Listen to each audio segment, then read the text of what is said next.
I'm addicted to success.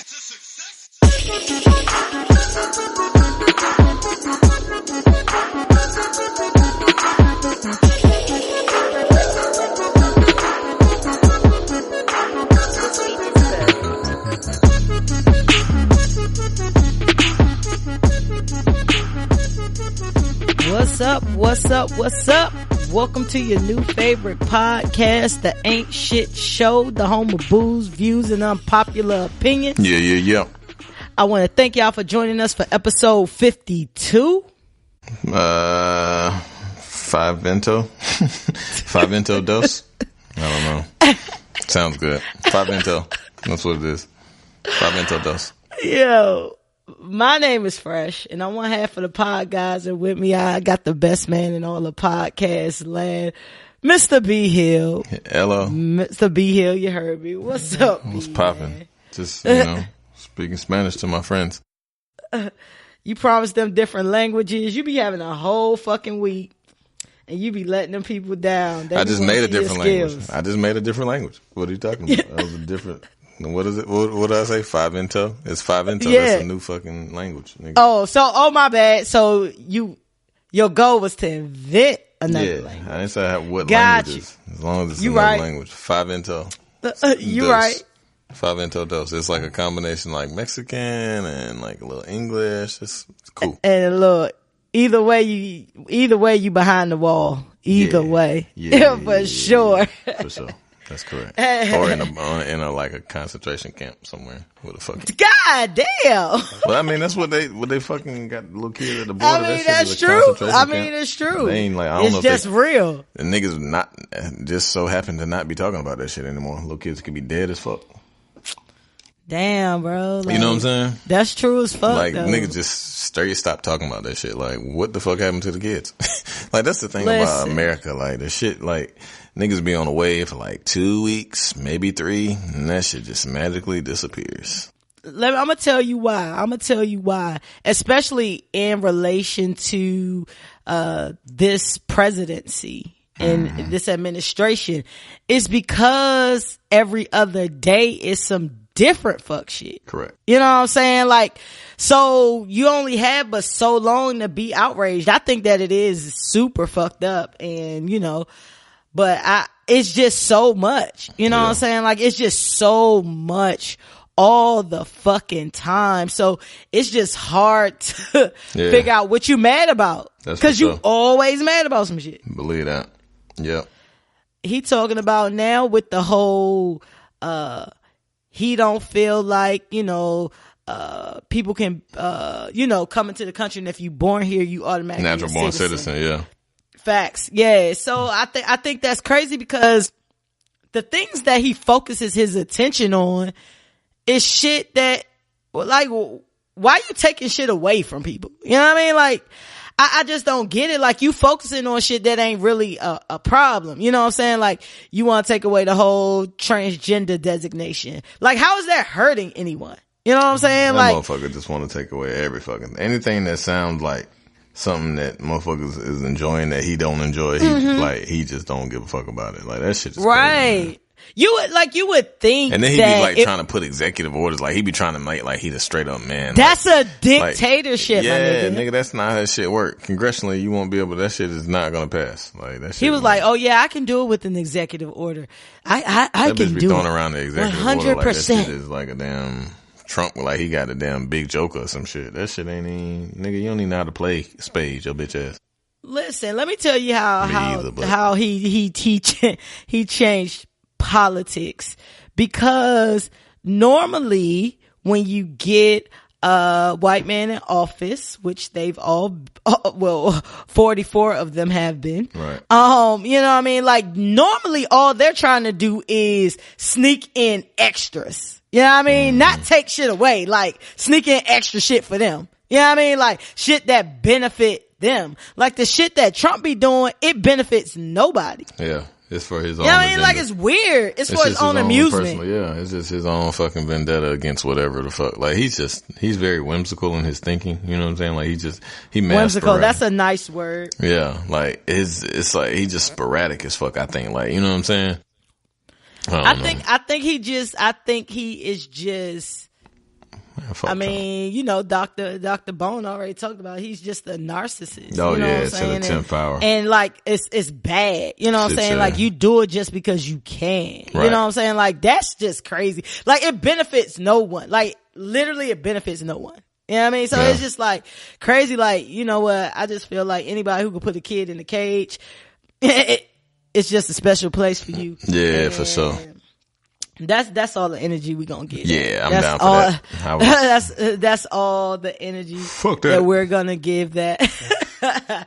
And we got a band, but your man is back on his meds, so y'all can look at that. Look that up on your own about y'all other mans who's back on his meds, and he's apologizing for what he's done again. Until next week. Until next week when he's back off the meds and he feels like a red hat makes him a superhero. So, you know, enough of that, nigga. How has your week been, my nigga? How has it been last time we've spoke? So it was cool. Shout out to all the people that enjoyed the last podcast. If you haven't listened to it, please listen to it. It was fucking hilarious in my opinion. I felt like lit tits. That shit was funny as hell. Shout out to the lit tits. Shout out to the good tits, the bad tits, and in between tits, the indifferent tits. Right. Right. Indifferent tits. Inverted tits. Yeah. Nah. Shout out to them. We could do flat, but inverted is crazy. Yeah, that'd be wild. That'd be wild. You got 2 potholes in your chest. Gonna call Pizza Hut to fix them jumps. Shit, yeah, that's fucking wild. But yeah, as far as my week goes, I ain't really do shit this weekend. I just kind of chilled out. I had my kids. My wife went to her homecoming. She went to Fayetteville State. Shout out to Fayetteville State. Nice. And the fucking student loans that we have to pay back for her. So she went to fucking homecoming. That's real. So what you do with the kids and shit? I just ran around, like went to get something to eat, went to McDonald's, let them play around, and we went to Marbles, you know, just mad dad Do you shit. be trying to tire them out? Nah, I just be taking them places. I just don't want to sit in the house with them niggas because they fucking drive me nuts. So I just got to get them out and about. With them niggas. Yeah, I don't understand how people keep they like. If you got small kids, I don't see how you can keep them in the house all day. That shit would drive me like that shit be driving me nuts. Like the only solace I have is on Sunday because I'm watching football, so I'm like I ain't going nowhere regardless. But then you know, I mean, it's nice even after football. Like I'll go and take them to the park for a little bit just because it's you know fall is perfect weather for park action and shit. So gotcha. But yeah, we did that. We ain't do shit. We ain't do too much of nothing. I don't understand how. I said that you know if I were to ever have a child, I would have to have like a nanny, and that's with 2 parents. Still, like I would have to be in a position where I can afford a nanny. And you know, I done work with so I just started a new job. Shout out to me. Congratulations. Thank you. Appreciate that. It's lit. But you know, a lot of white women that I've worked with, they've had like these living fucking nannies. You know what I'm saying? And they get these nannies from these the countries that Trump don't want here, you know what I'm saying? And they get these nannies and they be for real, the nanny be cheaper than paying for daycare. Oh yeah. Cause they let the nanny live there and shit. Just pay her like $10 an hour or some shit like that. Yeah, it be some light shit. You know what I'm saying? It be like a symbiotic relationship type shit. Yeah, and I had another lady I worked with. She was actually she was black. But she was just like, you know, she had 3 children that were she had them kind of like back to back, you know what I'm saying, where she had like small children. And she was like, it was cheaper for me to get a nanny than to pay for daycare. I was like, that's smart as fuck. I was like, if people were smart for real, like people who had kids like that were all daycare age, like they should just all put in on a nanny to keep the kids for the day. You know what I'm saying? It'd be cheaper than, you know, paying a facility or. Yeah, for sure. Yeah. You know what I'm saying? So I was like, nah, that's actually smart. Like, one of the girls, like my kids' previous school, not the one they go to now, but the one, their pre-K, it was a couple people in there that had like nannies and shit, and they were white and the nannies were different races or whatnot, but they ended up quitting because the fucking white boy the little kid was fucking, his name was Thomas, he was a piece of shit. You just threw Thomas under the bus. What the fuck Thomas do? Thomas is a bad. Like he like Jeffrey Dahmer. He gonna be like shit. Yeah, I don't know if he gonna school be shooter, but he gonna be goddamn doing something. He bad as hell. Like he was a bad little piece of shit, little fucking. Like you just. So she quit on everybody. Quit on everybody. She just quit on that family. She was working with them. Oh. Yeah. Yeah, that's crazy. But that's an ill little flip. I mean, like an ill little game. You know what I'm saying? Like if you ain't, you know what I mean? Like slide your way up in there, get some money and shit, and live nice in a nice house and shit. Take care of. Because I mean, if they got nannies and shit, they probably got a nice ass house, especially even if they got a spare room for you to, you know what I mean, stay in and shit. Yeah. Like one of my coworkers, she had to fire her nanny because she said. You crazy. What is your problem? What? I thought that's what she was gonna say. I thought she was beating Why off. Why would you think that's what I was gonna say? They might have caught her beating off to some weird shit like a fucking envelope or some shit. So out of all the shit that could happen, beating off was the first fucking allegation. She might be a habitual beater offer. Like she just can't help it. Like she just be fucking beating off. You know. Well, one, she had to fire her because she ran into the. She from a different country now. I forget. She was from the Philippines. She was from somewhere. I can't remember. But she ran into a fucking mailbox with the kids in the car. And, I mean, it wasn't anything like super big, you know what I mean? But the kids was a little bit shaken up, you know what I mean? But that was the first like offense. And then like the second offense, this motherfucker tried to cook bacon on a cookie sheet and almost blew up the fucking kitchen. Oh shit. All that fucking grease was hitting the fucking, eye in the stove. And you know, once grease hit actual fire, that shit ignite. You know what I mean? Hell yeah. Hey, she almost burnt the fucking house down, and my coworker was like, nah, she gotta go. Like, and this was like all within like a 2-week span. You know what I'm saying? She was like, nah, she gotta go. And it was kind of fucked up because if she didn't work there, like she was gonna have to go back to her country and shit. Peace. Like, niggas was doing like mail order nannies and shit. Yeah, I don't way. But see, I that shit is weird for me. I just don't know if having like a stranger in my house. Shout out to Tamia. You know what I mean? Like, there's a stranger in my house raising your kids. You know what I'm saying? Not only is a stranger in your house, but she raising your fucking kids. And like, I told you, like when I don't know if I told you this particular story, but I used to have like a weird phobia of fucking unsolved mysteries and shit. And it was a fucking nanny. It was a nanny. It was a black lady and shit. And I remember. Why is this funny? And I don't even know what the fuck. Like this shit was scared the fuck out of me. This fucker, I was young as hell. Like it was like, you know, the dude from Unsolved Mysteries had the wild ass like the voice, the wild voice. You know what I'm saying? Like he will fucking kill you and late night and shit. He had a trench coat on and shit, looking mad creepy. Right, he was like the horror version of the movie phone dude. Yeah, he was like the crypt keeper. Like, he was like the crypt keeper for real version. But anyway, long story short, the fucking lady.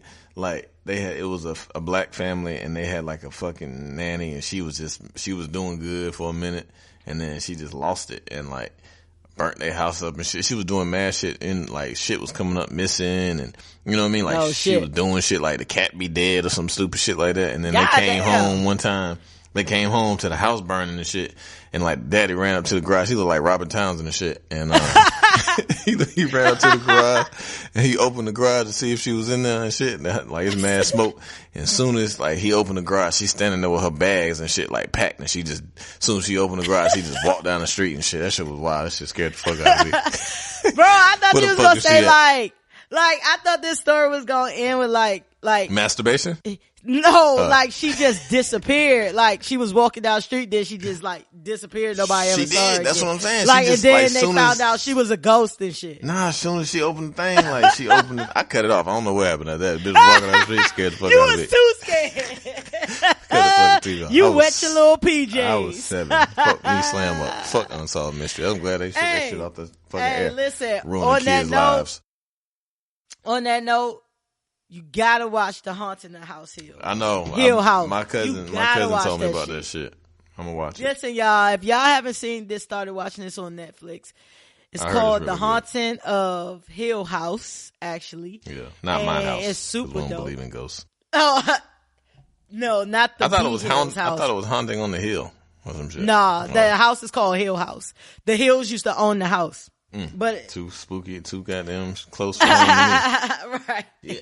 Right. These your people. This your ancestry.com. It might be my white colonizers. How you know they white? They could be Black Hills. That's true.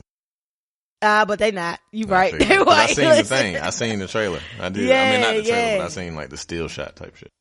It's on Netflix, y'all. I heard it's good. I actually thought it was a movie. I was gonna watch it anyway. I had it in my queue, but I actually saw a billboard for it, and I was like, oh, I stay putting shit down as soon as I see it and shit. So I put it in my list or whatever, but then somebody hit me like, yo, you should watch it. You really gonna like it. So I'm like, all right, fuck it. Like, it was this weekend or whatever. Friday, the weather was down nasty. It was cold. It was raining. It was all that. I was like, yo, I'm gonna watch this movie. I thought it was a movie.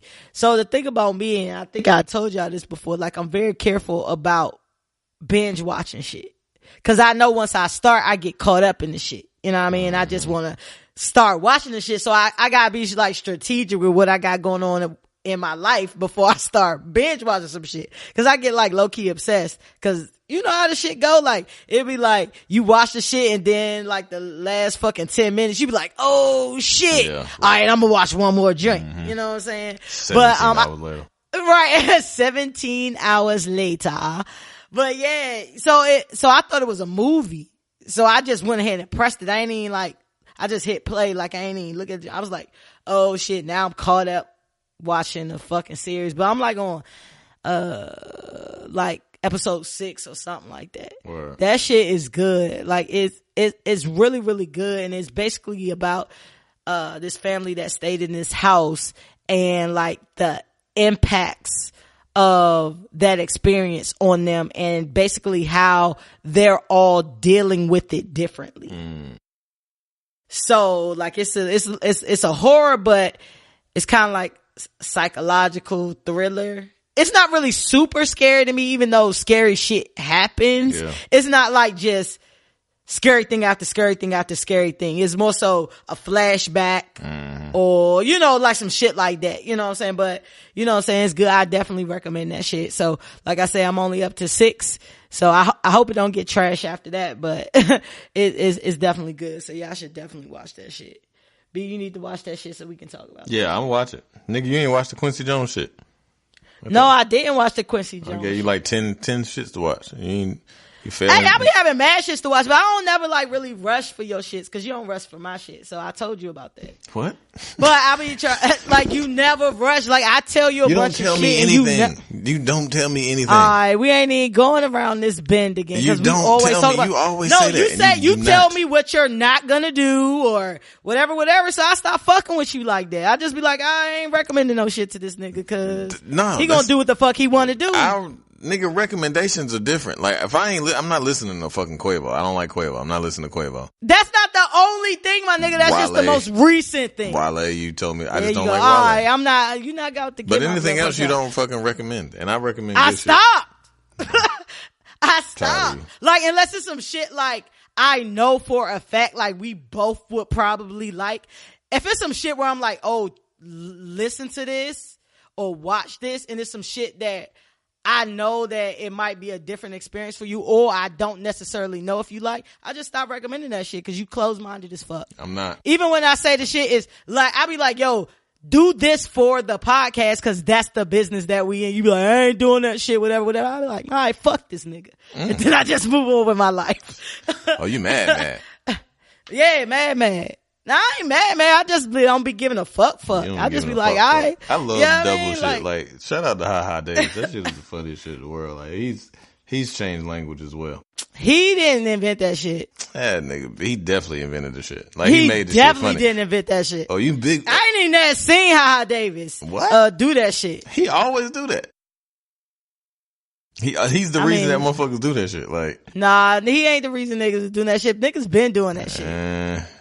But it's a song called Say It Twice.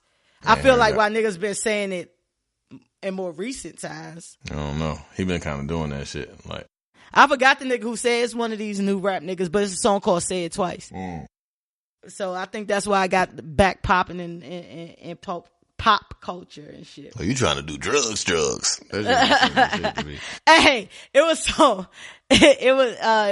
something on social media, blog, whatever, and it's talking about I want to say it's Sam's Club, Costco, one of the wholesale retailers, and they opening up a store in Texas and shit, and it's going to have no cashiers. Like it's gonna be 100% self-check and shit, right? So niggas was like, oh shit gonna be free. Yeah. Oh shit, free. Shit for the free. Hey, I was winking shit. I was like, yeah, shit about to be free. Like, yeah, they gonna have the stupid. But like now, like at Lowe's and shit, they got, cause I used to be a culprit of buy one, get one free type shit. I used to get nigga scan it up. Bruh, like real shit. Like when Walmart some opened ramen that shit, noodles and Walmart getting a TV though. Nigga, I lived like I was fucked up in the game. I was living off fucking samples and no, not samples. There wasn't no goddamn samples. It was fucking. I go to Walmart and get the hot bar, get all type of wings, and the sticky ass, crunchy ass wings. I used to get all them bitches, mad okra, and goddamn that should be like 40 cents, and I just be dipping. Like I get some gum, put that shit in there, gone. I lived for like 2 years off that shit. Word up, like all my wait. How you ring this shit up for 40 cents? Though? Just relax, all right. Just relax. You just hit the gum, boom, hit the gum. You know what I mean? And you be out. Oh, so you just don't put the shit in on the weight jump? Nah, I just hold that bitch in my hand. Boop. Oh, gosh. Yeah. Oh, I thought you was about to bang that you just walk around the joint and eat it. Oh, they nah. like, hey, and they like, I gotta go wings and fruit free. As long as you dinner. eat it in the store. Where? Yeah, it's called stealing. Hey, I think I told this story before, but I just want to tell it again. My grandma got me hemmed up when I was young because she used to fucking eat grapes in the store, and then I thought that's what you could do. So shit. And so I was with my mom, and I fucking got a whole handful of like peanuts and shit, and I'm walking around the store. I'm just eating these bitches. And my mom would look at me and say, what do you got? I'm like, I got peanuts. Like, I remember this shit like it was yesterday. I was like, I got peanuts. Like, I even offered her some shit. Like, you want some? She was like, did you pay for that? And I'm like, no. And then like, I remember like, see, this is why you gotta listen to your kids sometimes before you beat their ass. Cause my mom beat my ass in the store and shit. Like, I don't think she beat my ass, but she definitely hit me in some way. Yeah. Like, no, you stealing. Like, we don't do that, blah, blah, blah, blah, blah. And I just remember crying and shit. And then when we got out, so you know how your mama is, like after some shit go down, she gotta call everybody, tell everybody what went on. So I'm just like, yeah, like no grandma used to do no Instagram that. Stories and shit then. Right, exactly. You know what I'm saying? And I'm telling her like after the fact and shit, I was like, I thought that's what you could do. Like I wasn't trying to be a bad kid. I just thought that's what grandma do. Like I thought long as the shit was open in the store that you could eat that shit. Free game. You know what I mean? Right, exactly. But I got an ass whooping for that. They should make those type of stores. My weekend. How was your weekend? My weekend was, I had a good weekend. So, shout out to. Oh, Trap Museum. I stole your thunder. Sorry. That was awesome. Oh, I forgot all about that. Yeah. That was awesome. I went to Trap Museum. I went to Trap Museum. Oh, I'm glad you recall my weekend because I ain't even had that to remember. I was about to talk about how I almost won hip hop trivia, but I guess it's kind of in the same vein. Yeah, I guess we still on that hip hop shit. But to B Hill's point in my Instagram story, I did go to the Trap Museum. I think it was cool. You know what I'm saying? It's like a pop up type thing. So it was it was good. It was $10. You know what I'm saying? So I would definitely say, you know, if you in the area, go check it out. I wouldn't say it was something where if I wasn't in the area, I would make a trip to the area just to go.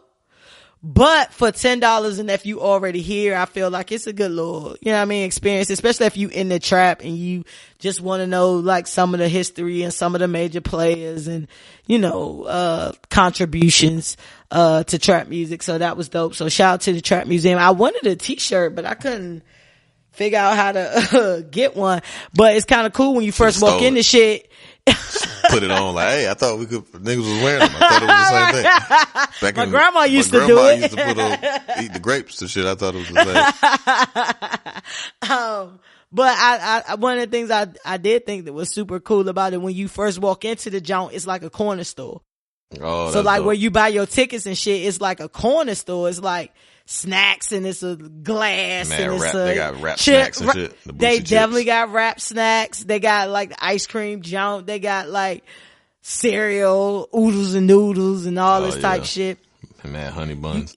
Right, exactly. So you go through like a door that looked like a corner store, and then you go into like the main part of like the museum and shit like that. They had coke everywhere and weed everywhere and all things trap everywhere. So niggas was taking mad pics.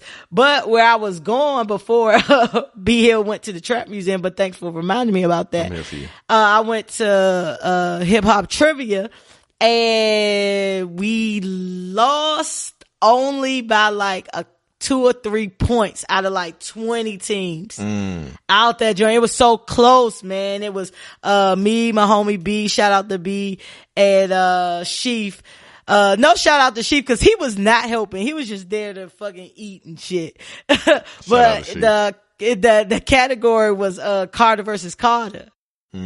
Like so Wayne versus Jay. Yeah, Wayne versus Jay. Like that shit was good. Like we was killing. It was definitely 20 plus teams, and we came in second. We thought we was gonna win that joint. The team that won. What was the prize? It's a tab, a bar tab. Oh yeah, that's hard. For like $50 or $100 or something like that. Yeah. At the place we go to, it's called Jack's. But they have hip hop trivia there. So that was dope. I was proud because that's the closest I've gotten to winning. You know what I mean? The times that I've been. So we was super lit, like, yo, we about to win this shit. We about to win this shit. So it was Wayne, Jay, then they went on Rock Nation and, Young Money. And then, okay, so it was like, it's 5 rounds. So one was Jay, one was Wayne, Young Money, Rock Nation, and then it was like collaborations. So shit that linked them together and shit. Oh yeah, I would smoke that. Yeah, that shit was dope. Whenever you come, if you ever come down here and during that, you definitely gotta go. Is it on the weekend?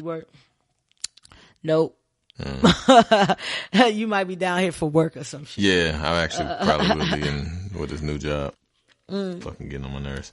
But anyway, I digress. And hung out with some cool people this weekend. I just want to say shout out to Erin, happy birthday to her, and they whole little crew. They was wild as fuck. But when they homegirls cooked, man, I had some of the bombest fucking jerk chicken and mac and cheese and fucking cabbage with turkey sausage in it. And you know, I don't give a fuck what type of sausage it is, but she definitely did her thing with the fucking turkey sausage and some jasmine rice and some man, that shit was so bomb. Like shout out to Aubrey. I'm not a huge jerk chicken. I'm not a huge jerk fan either. Pause.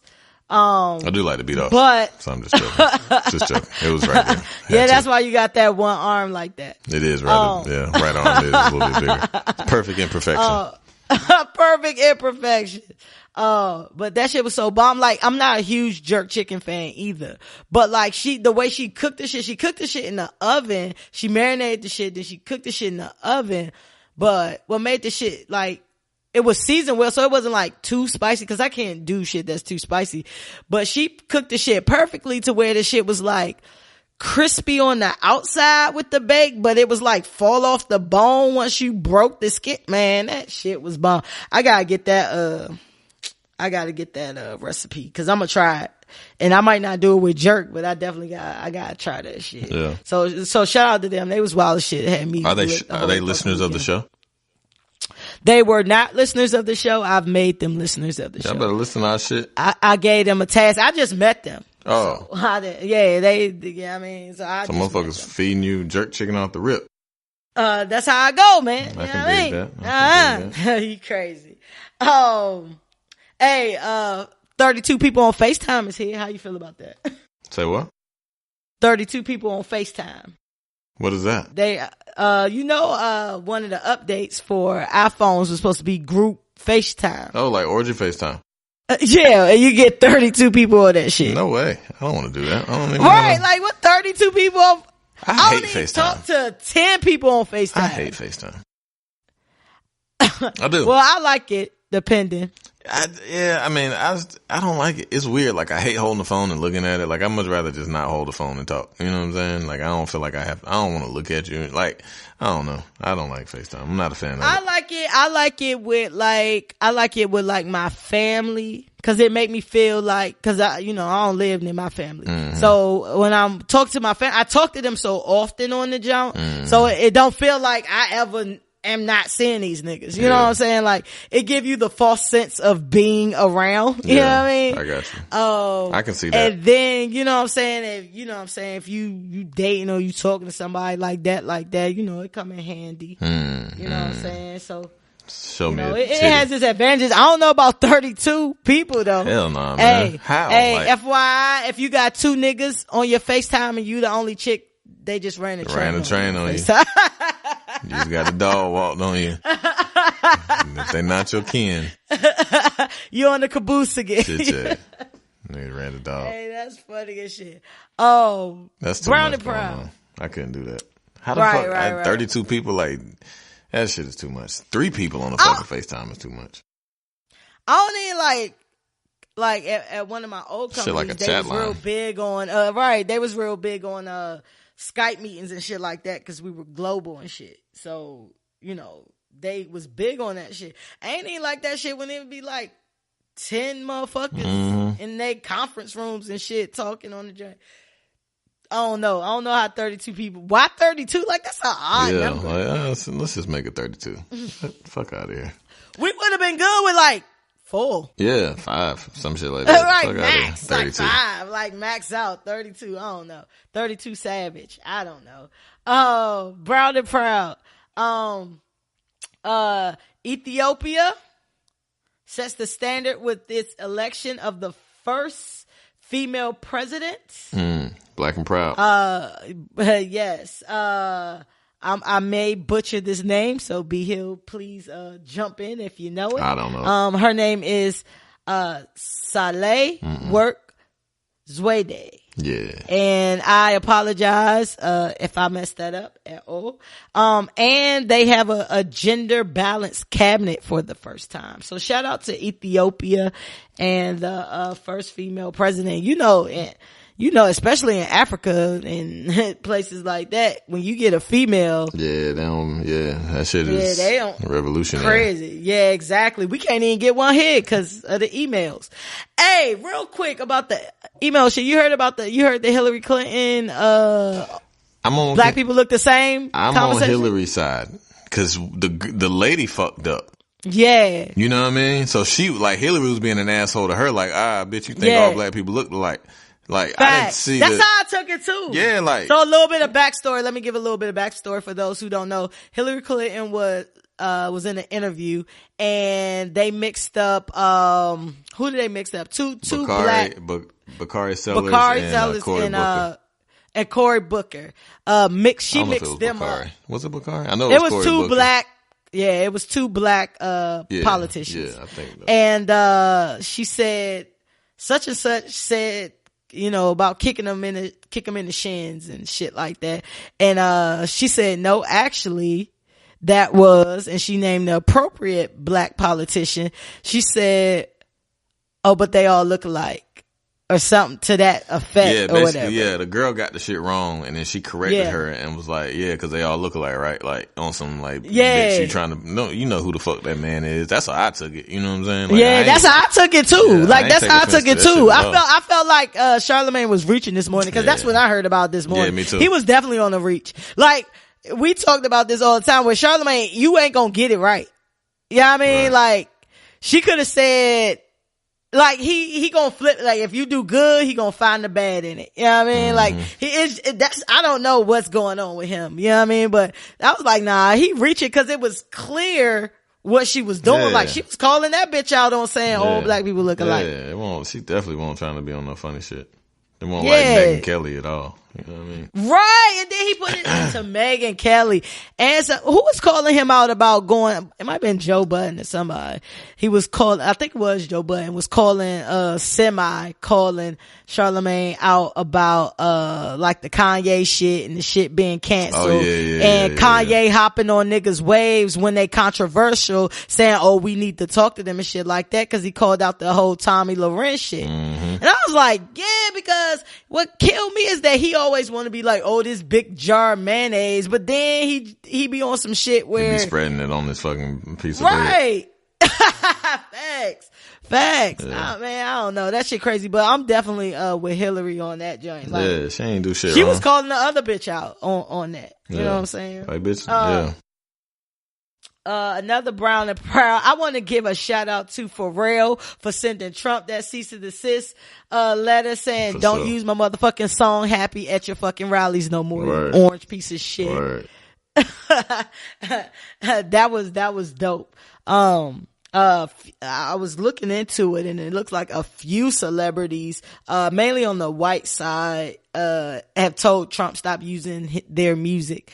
So I'm glad, Pharrell spoke out and was just like, nah, I don't need you using my shit. Yeah, I'm straight on you, player. Did Trump speak about what happened at the synagogue this weekend? Rest in peace to those people. Yeah, he the 8 did. people who was killed in the God synagogue. bless y'all, man. God bless y'all and everybody else affected from that shit, including me, because it's just more mass fucking murderers, man. That shit is fucking crazy. Yeah, I told you my anxiety, I feel like it's been kicking in big events. You know what I mean? I'm about to read Charlamagne book on the strength of that shit, for real. Tell me how it is. I don't think I'm gonna hit that one. I ain't gonna read it online. It fit right there. But yeah, but yeah, he did. His fucking piece of shit ass. He said that the synagogue should have had armed guards. Bitch, shut the fuck up.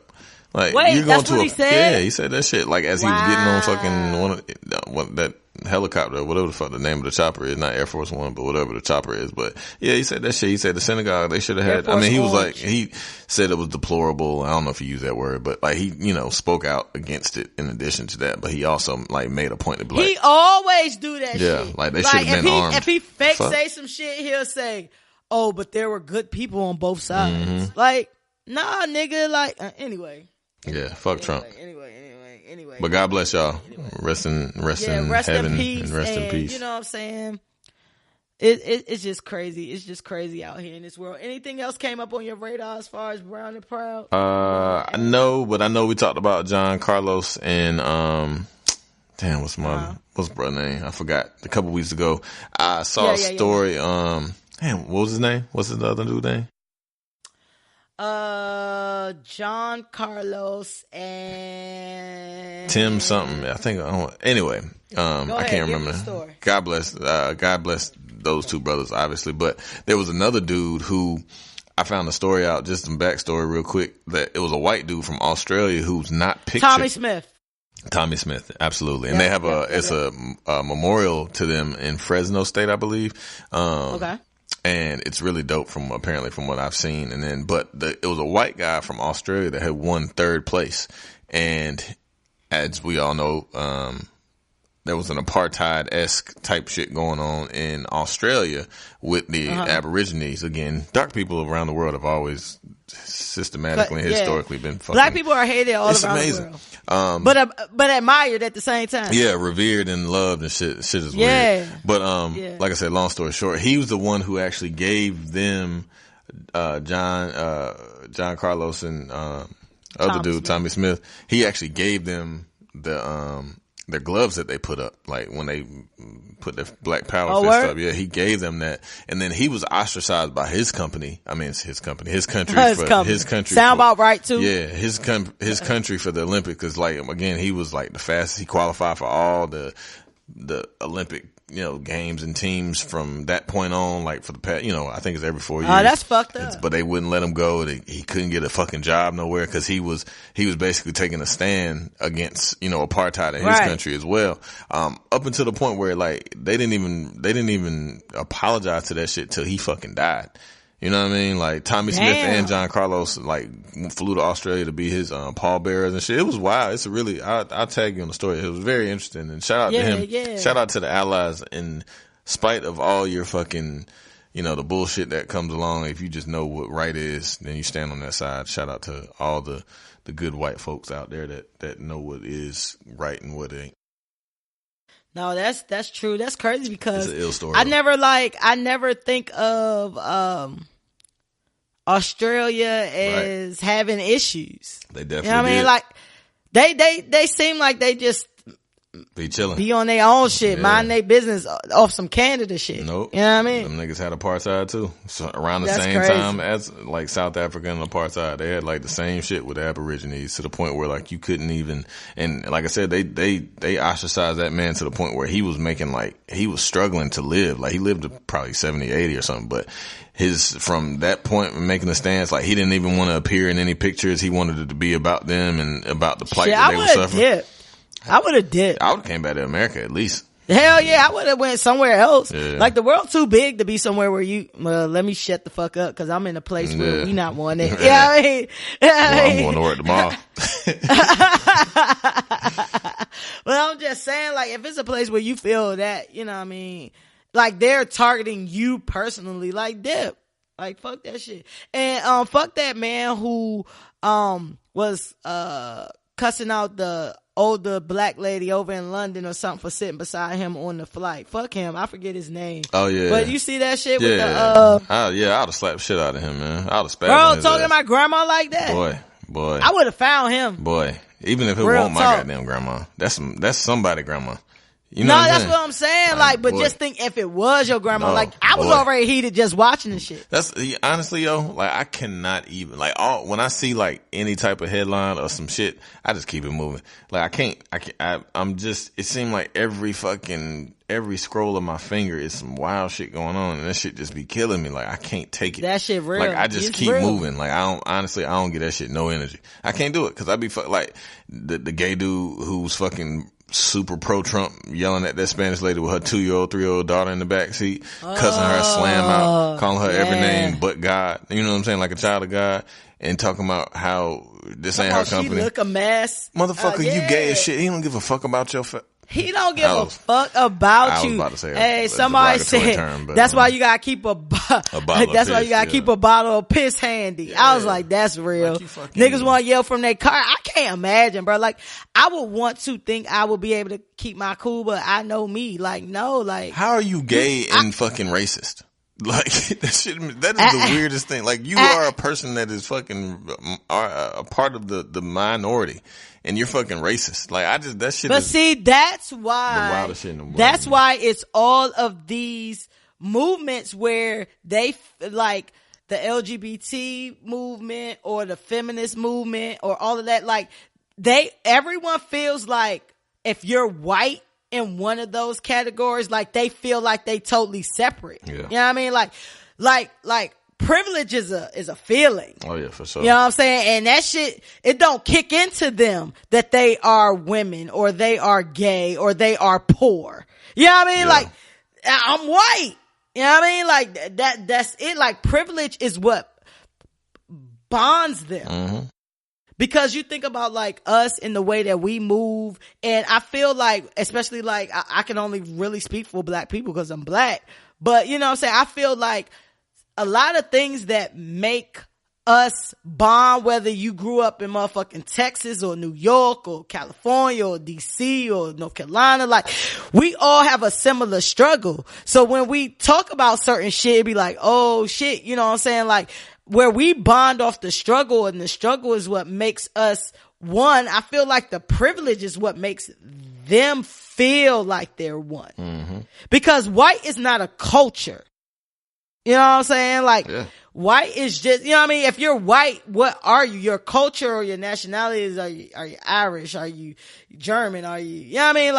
Like, we have something to bond us. Like, they are just privileged. Mm-hmm. That's what bonds them. You know what I'm saying? That's why Caitlyn Jenner is like, oh, I fucked up. Yeah. Yes, Bruce, you fucking fucked up. Yeah, you fucked up. You fucked up. You know what I'm saying? Like when I was telling you on the last podcast, like I'm at the gas station and shit, and this nigga in this beat up ass 1988 Honda that's all fucked up got this Trump supporter shit on there. You know what I mean? Like, I just don't see how you can be. I understand why Republicans are Republicans, especially if you're rich. Yeah. I get it. Yeah. You thinking about self-interest. Yeah. I get it. You know what I'm saying? But if you're not rich, I really don't see why you're a Republican. And I really don't see why you're a Trump supporter. You know what I'm saying? Yeah. Like, I don't know. Like, shit just crazy. Shit crazy. But fuck that gay dude who was yelling at that lady, bro. With her baby in the car. You was a fucking mess. And you had a dent in your car, my nigga. Yeah. Yeah, and you fucking that look. She had her baby in the car. You fucking piece of shit. That's disrespectful. Respect is just a big thing for me, bro. Like, like just straight up disrespecting me, bro. Get your ass shot. Listen. Motherfucker will pull you in the field. Motherfucker did you wrong. They pulled out that pistol on your ass. Get the fuck away from me. I felt threatened. I got my child in the car. I ain't know what the fuck he was gonna do. You know what I mean? Ah, you right. I ain't know what he got out to pull my strap on that nigga. Like, hey, look. Goddamn, get the fuck on. Goddamn, shoot your ass. Listen. I know somebody who used to carry a toy gun under their seat. Just for shit. It was a female, but she said she had to use that joint once. She said she had to use it once, like this nigga was following her. Yeah. So she pulled the shit out like, do we got a problem? And then he just sped off. But you know what I'm saying? Like, get a real one just in case some shit goes. Because if you pull a gun, be prepared to use it. That's all I gotta say. You know what I'm saying? I mean, all you gotta do is worry about if somebody else pull out a gun. And then now we got to stand off. Nah, the reason I say it, don't have no fucking fake gun, because if some motherfucker pull out a real gun, then you gonna be looking crazy as hell. So when you pull out a gun, have every intent to use that motherfucker. My daddy always told me that shit. Like, if you pull out your gun, make sure you're gonna be ready to use it, because you never know how that shit gonna go. Meaning, don't pull that shit out just for willy-nilly. But if you pull a gun, and you got a gun, and the motherfucker might have a gun with you, or if they go to reaching, you better shoot their ass. So don't have no fake gun. I feel you, but in the situation that she was in and just being a woman, like, I feel like that's enough to scare somebody over. Yeah, but get a real gun. I think you should practice it. Everybody, that's our right. We should be armed. And have. But everybody is not, just because it's a right don't mean that everybody is mentally prepared to have a gun.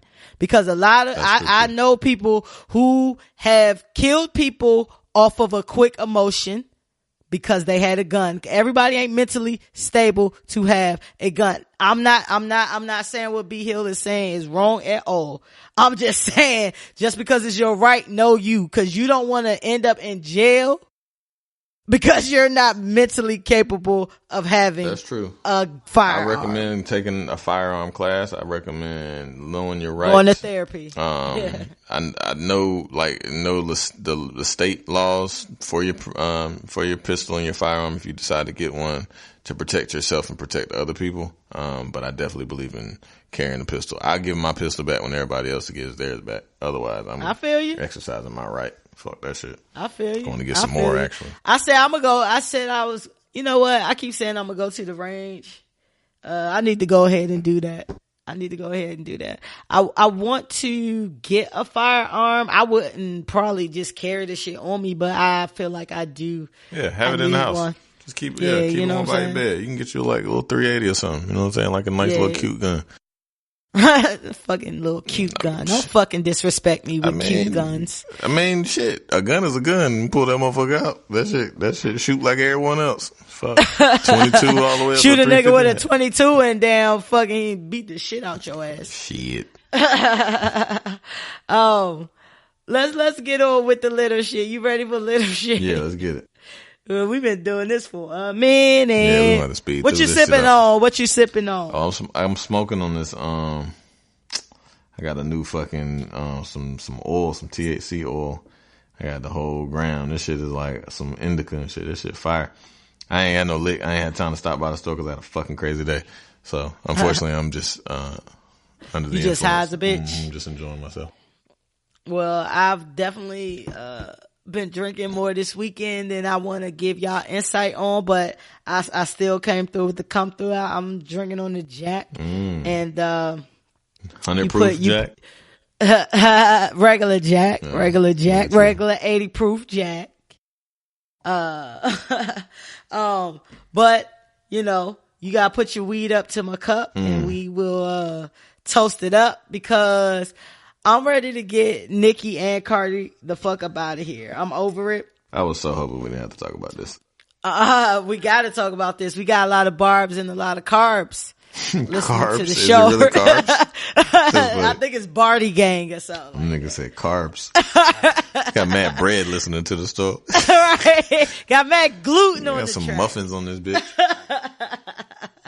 But anybody who was on social media this week saw that Nicki and Cardi decided to go back at it. It's very interesting to me in regards to Young Money and these beefs that they're bringing back up after shit seemed like it's kind of died off. But anyway, Nicki and Cardi got into it after Cardi's sister Hennessy, real name, after Cardi's sister Hennessy accused Nicki of leaking Cardi's number.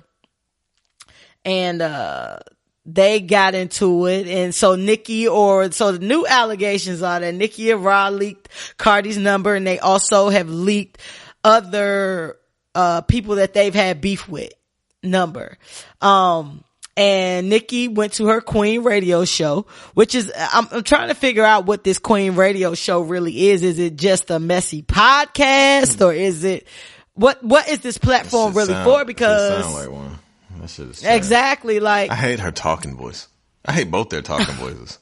Like, for real. That shit is irritating the fuck out of me. I love Cardi's talking voice because Cardi makes up mad words, my nigga. What she said? She said had deformation. The footages and the deformations.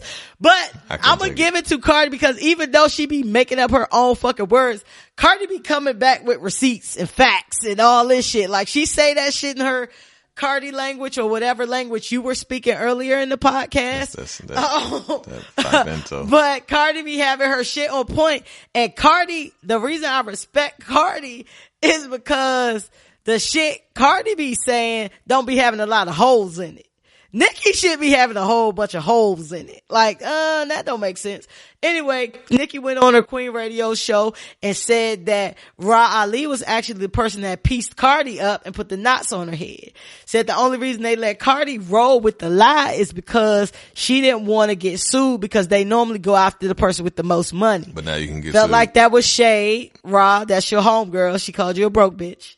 No, she called her broke. She just ain't got Nicki money. But then you just told what happened, so now they can still sue you. Exactly. So exactly. Nicki is offering $100K for the footage. Nicki says she got the footage on her phone, but she wants the security footage. More holes in her story. They debated about who was stopping whose bags. They argued about who was supposed to get on what songs. They claiming like the different features that Nicki had been on and the different features that Cardi had been on. The opposite person asked them first and they turned it down and like, I'm giving you my leftovers type shit. They argued about fashion endorsement deals. So for y'all who do know, Nicki just recently did a Diesel capsule collection or whatever, and Cardi she's done various Fashion Nova, all that, also Steve Madden. So Cardi said that Diesel asked her first and she said that no, I'm doing too much with too many fashion brands. She said she turned it down, and Diesel came back and said that's a lie. We only asked Nicki, but who knows if they saving face. And then Steve Madden said Nicki lying because Nicki basically alleged the same thing about Steve Madden, cause Cardi did a deal with them or whatever. So Steve Madden came back and said, no, Nicki, you lying. We only fuck with Cardi. You know, niggas gonna only fuck with their investments anyway, whether it's a lie or, you know, whatever. But after all this shit, after Nicki posting various tweets and her Queen radio shit, and Cardi coming back with like fucking 1,500 videos. And that's another reason. Like, I respect Cardi coming on with the videos. You know what I mean? Like, bitch, this was going down. I just like the way Cardi moved when we talking about between these two. I really want the whole thing to stop. But they ended the beef yesterday saying that they moving on with the positivity, and shit like that. So that'll last, for a second. I feel like it's interesting that Young Money is always offering up $100K for some shit. Drake just came out with Pusha that Drake offered $100K for information on Pusha. Nicki is offering $100K for this footage. Is this in the Young Money Petty Cash bucket? $100K for beefs? What you think about this whole shit? This shit's trash. I was looking at a Lil Duval fucking page. This nigga had, it was like one of the fucking memes and shit. It was like, me. I ain't going back and forth with these niggas. And then it said also me. And then they had like all the videos from Cardi. Cardi, yeah, going back and forth with you niggas. That's so funny as hell. But, I don't know, man. I couldn't give it that much attention. Like, I listened to a little bit of it and I was like, man, it just sounded like two birds, like, in the hood talking about some stupid shit that just it sound like some high school shit. Yeah, that shit was mad like if it ain't about no rap beef shit, like y'all bitches, I don't want to hear that shit. Either rap or shut up or fight. That's my whole thing. Like, why? Okay, so let me ask you this: why do you feel like no one has actually dropped a diss track, like a direct diss track? Because Nicki came at Cardi like, "Oh, bitch, like let's get in a room, let's write a verse," and I feel like. I don't know. I kind of feel like, Nicki, you can't hold writing verses over Cardi head when she's never claimed to write verses. She knows that she's not saying like, oh, I write all my shit. It's been clear. She gets ghostwriters. She has no problem saying that and has no problem. She's an entertainer. She's not a rapper. You know what I mean? Like that's what she does. Like, you can't hold my truth over me. Yeah. You know what I mean? Like, I can't get on this podcast and be like, yo, I shit on myself and did it. Next day be like, oh, she shit on herself. I just told you that, my nigga. Like, okay. You know what I'm saying? Like, I just feel like Nicki don't have like a leg to stand on. Like, and I feel like Cardi is like Teflon Don. You know what I'm saying? Like, Cardi's ain't nothing really sticking to Cardi. Cardi's a stripper. You know what I'm saying? Like, she got that stripper mentality. Like, strippers typically like, they just got them like mad, just rambunctious and fighty and shit. Fighty's not a word, but like, you know what I mean? Like, they just like, and you mad. Gonna talk about Cardi making right? up words. Cause I'm talking about but, you made up a language and a word and it's been 45 minutes. Yeah, but she just got like, I just like common stripper bitches just be, you know what I mean, about that action cause they just in a different type of world, you know what I'm saying? So she still got that same mentality. Like, she a stripper bitch from, you know what I mean, the Bronx and shit, you know what I mean? They just happen to get popping, but she been more of that than she is this, you know what I'm saying? So it's just hard for her to adjust, I believe. I don't know. I feel like I don't know about the whole stripper bitch thing because I know some strippers that ain't really like that, but I do know some strippers that are like that. Right. I know people who strip because they really just stripping to get through school or whatever they try and do with their shit. Like educated bitches with bad bodies and they just like, I'm gonna use what I got to get what I want.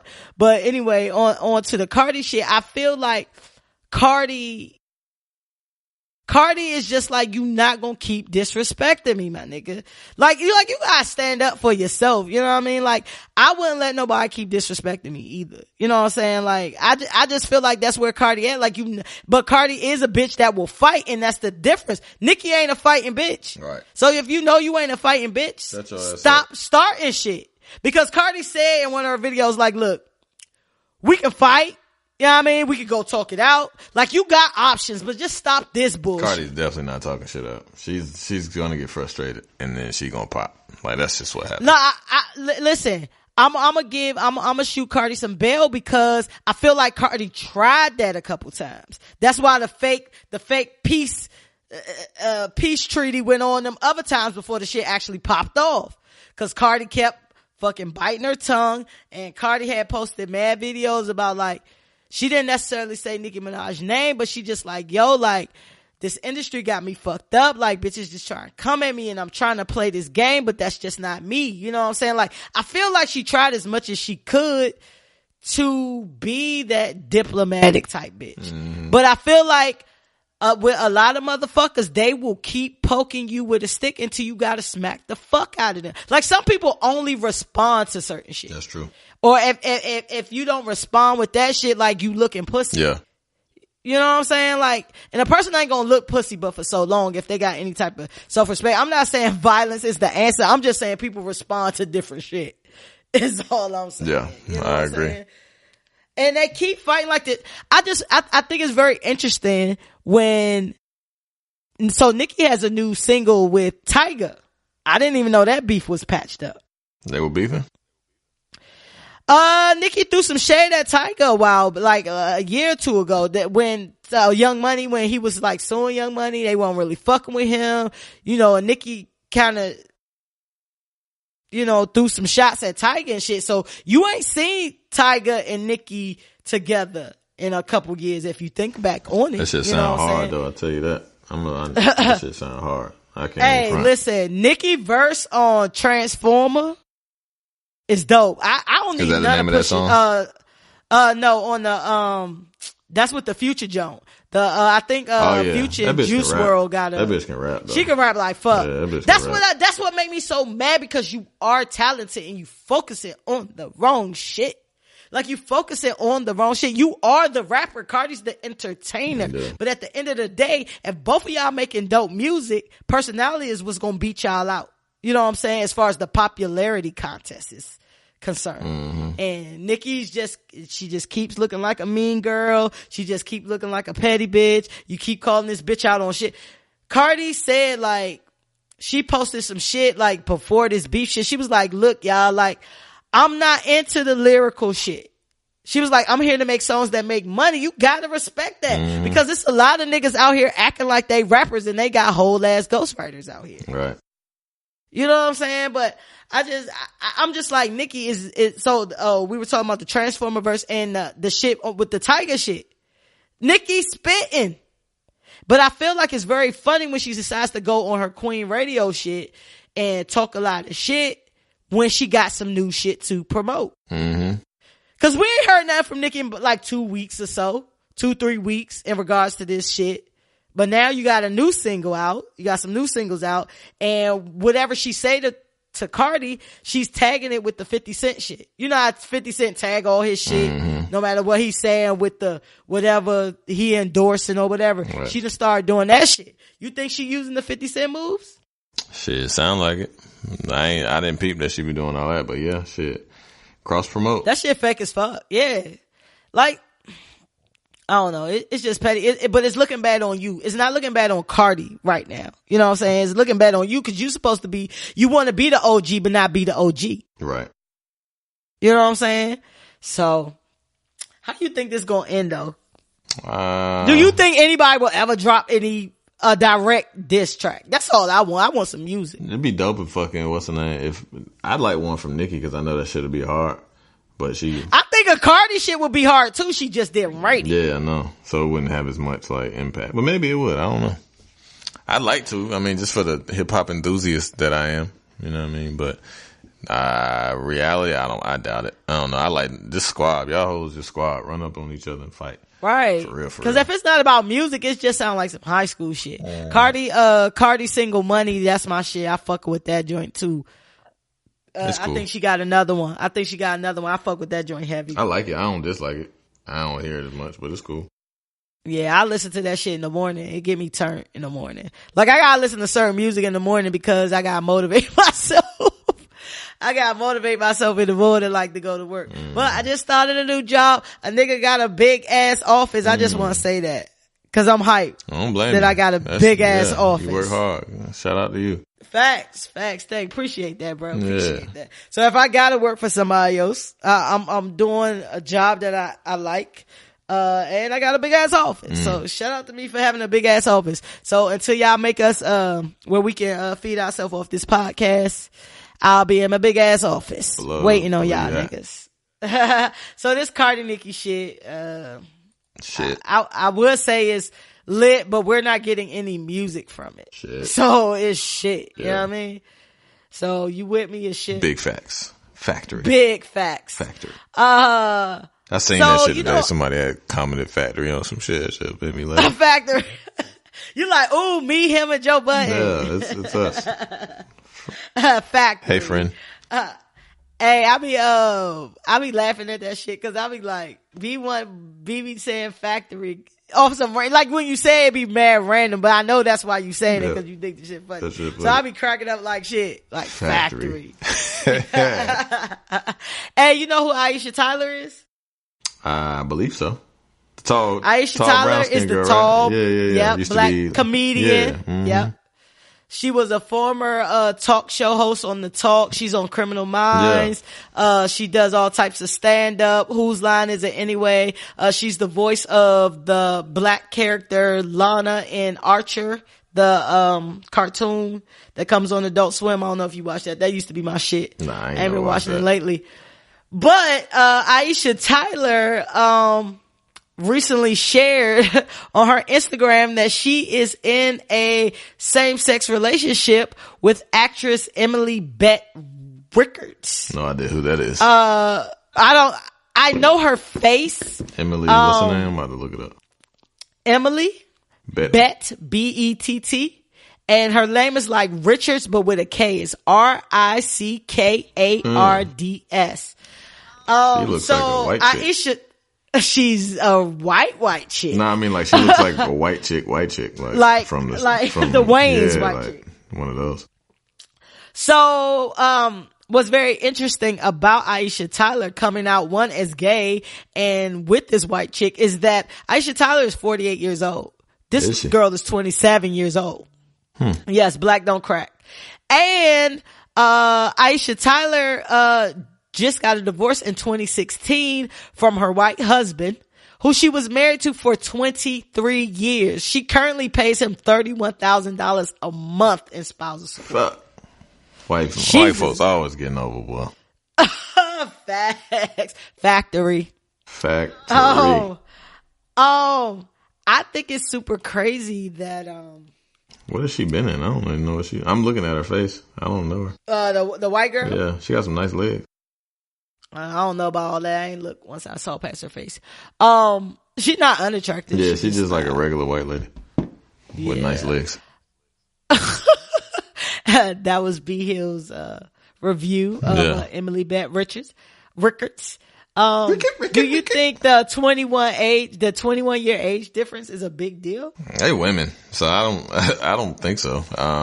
You don't think so? So tell me about that. Expound on that. I don't really. 'Cause you said they're women. Yeah. You started it off that way. So yeah, I mean, tell me about I don't that. know. I guess I've never seen like like a sugar mama type shit, like with a sugar like with a. What do you call a sugar mama and shit, like, for a woman? Like, what is that? Like, sugar mama. I guess. It don't matter what the gender is true. on the other side. Whoever's supplying the money is the sugar mama or the sugar daddy. Yeah. I guess it's just weird. I don't know. I've never seen it. I think it's fine, I guess. I don't know. Maybe she teaches them things. I don't know. It's weird. It's a double She said standard. that this is her true love. So we don't know if it's a sugar mama thing, cause one, the girl is white, so that means she probably got money. Yeah, that's true. And she's 27 and she's an actress. Yeah. So that don't mean she really hurting for money. She said she posted it on her Instagram saying my true love. Well, I don't know. I think it's weird. Like, I just think it's weird. So when a older woman dates a younger, so men date younger women all the time. I feel like it's for their ego and for it to make them feel good, right? Cause they're not into like, they don't really give a fuck about talking and having shit in common and all that shit. They just want something pretty that they can stick their dick in and show off to their friends, right? Mm-hmm. So like,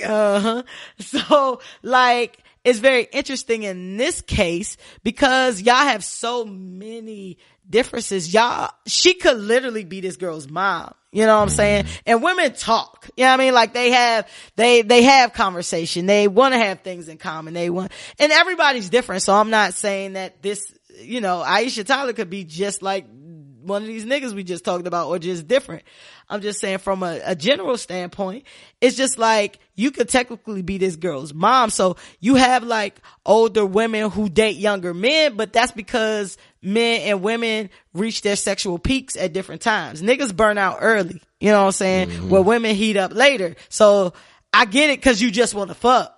You know what I mean? Like you get this younger dude, you try and get your groove back and shit. You gotta get your groove home. You at your sexual peak and he fucking 25 and he at his sexual peak and y'all, but they still don't really be looking for nothing too deep. Generally, it's just like this young nigga blowing my back out. So it's just like, you know what I mean? Like with these two, like obviously Aisha Tyler loves, white people. She was married to a white man for 23 years. You know what I'm saying? But like, what are they talking about? What are they doing? Like, I'd just be interested to know, like, what are y'all talking about? Because to me, an age difference really only makes a difference when y'all can't connect on shit. Right. You know what I'm saying? That's how I figure when your age difference is too much. You know what I'm saying? Like, when y'all don't know none of the same shit, like this girl right here don't know a life without a cell phone. You know what I mean? and you're 48 years old, so you just got to the point where, you know what I'm saying, you could sit at the front of the bus. Right. You just can eat at the lunch counter. Right, exactly. Like, am I thinking too deep about that? Like, what do you think, like, just about that whole dynamic? Like, what do you have in common with a 27-year-old white girl? I don't have much in common with a 27-year-old now. Right, exactly. 30. How old am I? You nowhere near her age. I'm 35. Yeah, I forget. Do you forget how old you are? I always forget. I never forget how old I am. I always forget. Like, it fluctuates between like 34 and some shit. Like, I can't never really remember. But anyway, you like 30s. That's all I got. But I don't know. I mean, I guess as a 50-year-old, I don't know if I definitely wouldn't. I mean, you never know what you do, honestly. Motherfucker right, might, you really don't. Motherfucker she might just be cool as fuck, you know what I'm saying? And and y'all just get along, and maybe while y'all don't necessarily have obviously the same experiences historically and shit, but you can give her some game, and then she might just be cold, like, you know what I'm saying? Just like her mindset might be cool. So I mean, shit. I'm just not in a like, just for me personally, like, I don't like being in a position where I gotta raise you or I gotta constantly educate you. You know what I'm saying? Like you said, usually like give her some game, like whatever. You know what I'm saying? Like, I don't even like fucking with motherfuckers who don't get jokes. Like, if I gotta explain jokes to you all the time, that burns me up. Yeah, like, that's what she might. Like, she might be just as witty though, because she a comedian. You know what I'm saying? So she might get her. Like, I don't know, man. Like, that's true. Because when you're a comedian, you have to be like, you're intelligent. Like, all people that are funny, I feel like have some it depends on what type of comedy you do. I think, yeah. Because everybody not intelligent. Some people just do locker room type comedy. Like, it depends on who your audience is. But I still think you have to have some and who wit. You're funny. You still have to have some intelligence in order to be a comedian, like, or have like some comedic like comedic prowess. I think most people that I've known that have like can make a joke and crack a joke are pretty funny or intelligent, in my opinion, like, for the most part. So, I would imagine a comedian would need somebody to counteract that. So you would have to be somewhat sharp and somewhat witty. And maybe that's what she is. I don't know. I couldn't tell you, but I couldn't tell you. Why do you think, so I think it's very interesting in Hollywood. It seems like for all of the out and gay Black, celebrities, they always have white partners. Do they? I don't know. I'm not really majority of them. So you have like Wanda Sykes, and you have RuPaul, and you have Robin Roberts, and Don Lemon, and Frank Ocean, and homegirl from Orange Is the New Black. Like, they're like, it's not a lot of. So they're all with white people. Yeah, they're all with white people. Like, I would love to see. Listen, you love who you love. I get it, but I'm asking this for the sake of conversation. Like, what is the thing? Like, because you have a lot of Black celebrities, period. Once they make it, they get with an other. Mm-hmm. You know what I mean? Like, so it just seems like when these Black celebrities come out as gay, they always have a white partner. And I be wondering, like, are they just more tolerant? Like, is they're the one who gave you the speech? Like, yo, you need to just tell the world, or like, what is, you know what I mean? Like, you don't see it very often when you see someone Black and gay in Hollywood that they're with another African American. I just love Black love. You know what I'm saying? I mean, I agree. I think it's just the type of person too, though. Like, so a lot of the Black people like Black men that you find with white women are like super kind of like artsy and shit. Like, you can tell that they don't necessarily, like, they went to like liberal art school or some shit, you know what I'm saying? Like a Tay Diggs, or, you know what I mean? Like, I don't know. That might be a Wait, you said the black men who are with white women? Yeah, like they just seem kind of like artsy and not like nah. Like who? All of the niggas got others. Not all. All of the main niggas with money got others. Morris They Chestnut, got some he's mixed still there. exotic chick. I mean, like, yeah, I don't know. Majority, not all, Yeah. but I feel like a majority. Like, so like my whole way of thinking was like, in 2018, is that still a status symbol? Like, I'm able to pull a white one. Nah, I don't think so. Because niggas be having bad like black joints to me.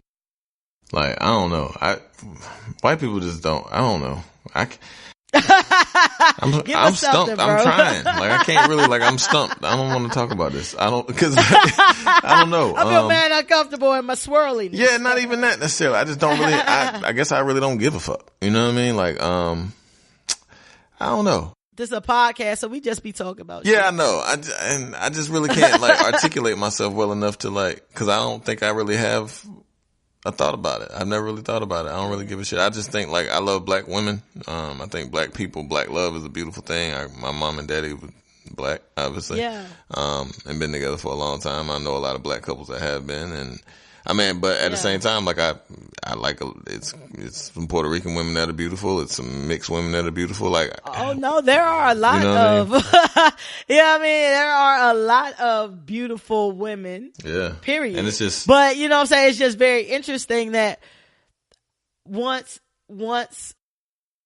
people like get on, you know what I'm saying? Like, I mean, that's just like, that's where they I mean, run if you want to. to break, I ain't feel like getting all like black power and shit, but like systematically, let's like when you get to the house, you know what I mean? Like if you in the field, I see all that slavery shit, systematic shit, like that is like, I think that's where we need to go. Yeah, I think you're absolutely right. I mean, I think that's just the ultimate prize. It's ingrained. Yeah, it's in like, there. yeah, it's just you know what like, I mean? you want that, you know what I mean? And then subconsciously, like once you get on, like the slave woman that was with you or your wife that was with you, she's either been sold off or fucking, plundered by the fucking master or some shit like that. You know what I mean? And like, then you want to kind of seek revenge and get the white woman and shit. So it's just a ploy. You know what I mean? It's just like some deep seated shit, I think. And want that, like, even, I mean, we do that all together. Like, we go and get a lot of money and we go get white lawyers. We go and get white accountants. We go and get everything. You know what I mean? Cause it's like a whitewash because we've been indoctrinated over the course of time to believe that like success means to be accepted by white people. And that's just Kanye. I mean, mad people. You know what I'm saying? Like, like you gotta, I mean, you can schmooze with white folks and, you know, use them to your advantage. And like I said, there's plenty of good white people out there. I'm not casting a broad net, but at the same time. But all roads lead to slavery. Yeah, I mean, that's where it derives from. So I think that's where that shit stems from. Like, subconsciously we feel like once we get there, then we gotta have a white girl to like put the bow on top. You know what I mean? And I don't agree. I don't subscribe to that. Like, so it's like a status symbol. Yeah. I've made it. Yeah. You know what I'm saying? Like that's crazy. Shout out to Lena Waithe. She has a black girlfriend that she appears to love very much. So, you know, Queen Latifah, and her girlfriend, I guess. Yeah, they about to have a seed. They're saying, and like Queen Latifah is allegedly like engaged, and Queen Latifah, you know, we've been on Queen's tea for a long time. That's my like crush. But I love fucking Queen Latifah. She's never actually just came out with it. Do you think once they had this new baby that she'll just be like, yo, this what it is? Cause we already know. I'm with it. Like, you ain't gotta tell your business. Yeah, like, who is she coming out for? Like, is she coming out for the gay community, herself, or fucking girlfriend, or what? Like, I think it's only two people that really need to know, like, what the fuck going on. And that's her and her significant other.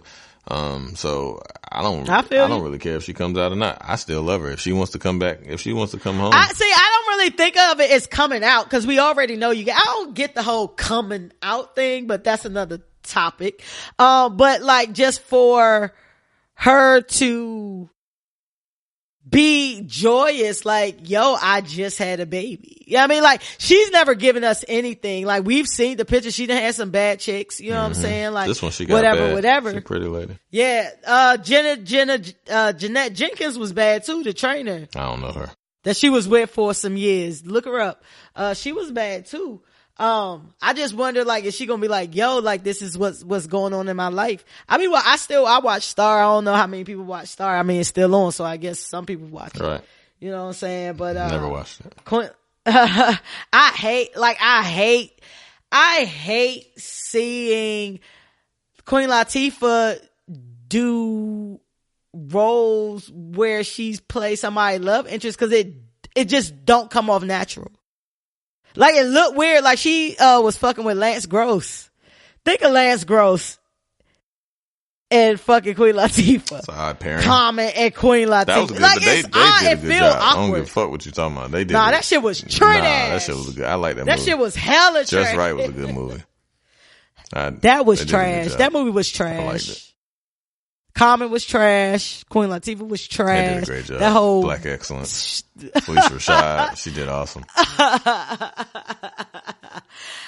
You like Mrs. Right. That's wild. See, I never would have thought It's Mr. I think it was Mr. Right, but Mr. and Mrs. Right. I don't know what the fuck it was. nah, it was a corny black that movie. shit wasn't even the name of that shit. That shit was It was Right, WRIGHT. yeah. Cause his last name was Right. Yeah, it was. That's right. Exactly.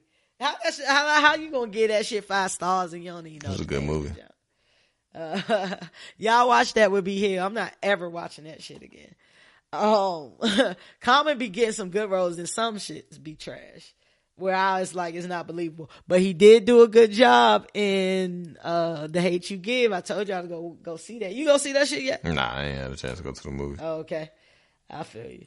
Oh yeah, you was babysitting this weekend. Mm-hmm. It's crazy babysitting your own kids. Yeah. Whoever leave first.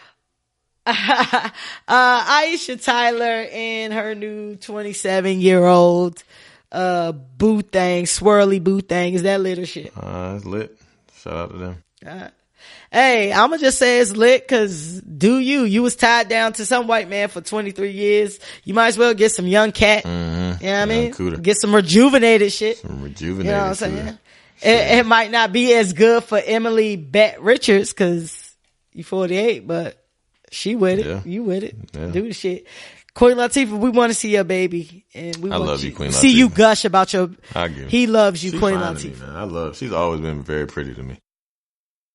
We know fine is everybody. That's not true. But but Queen Latifah is pretty. Queen Latifah is a very pretty woman. Yeah. I wouldn't say fine, but she's definitely a pretty woman.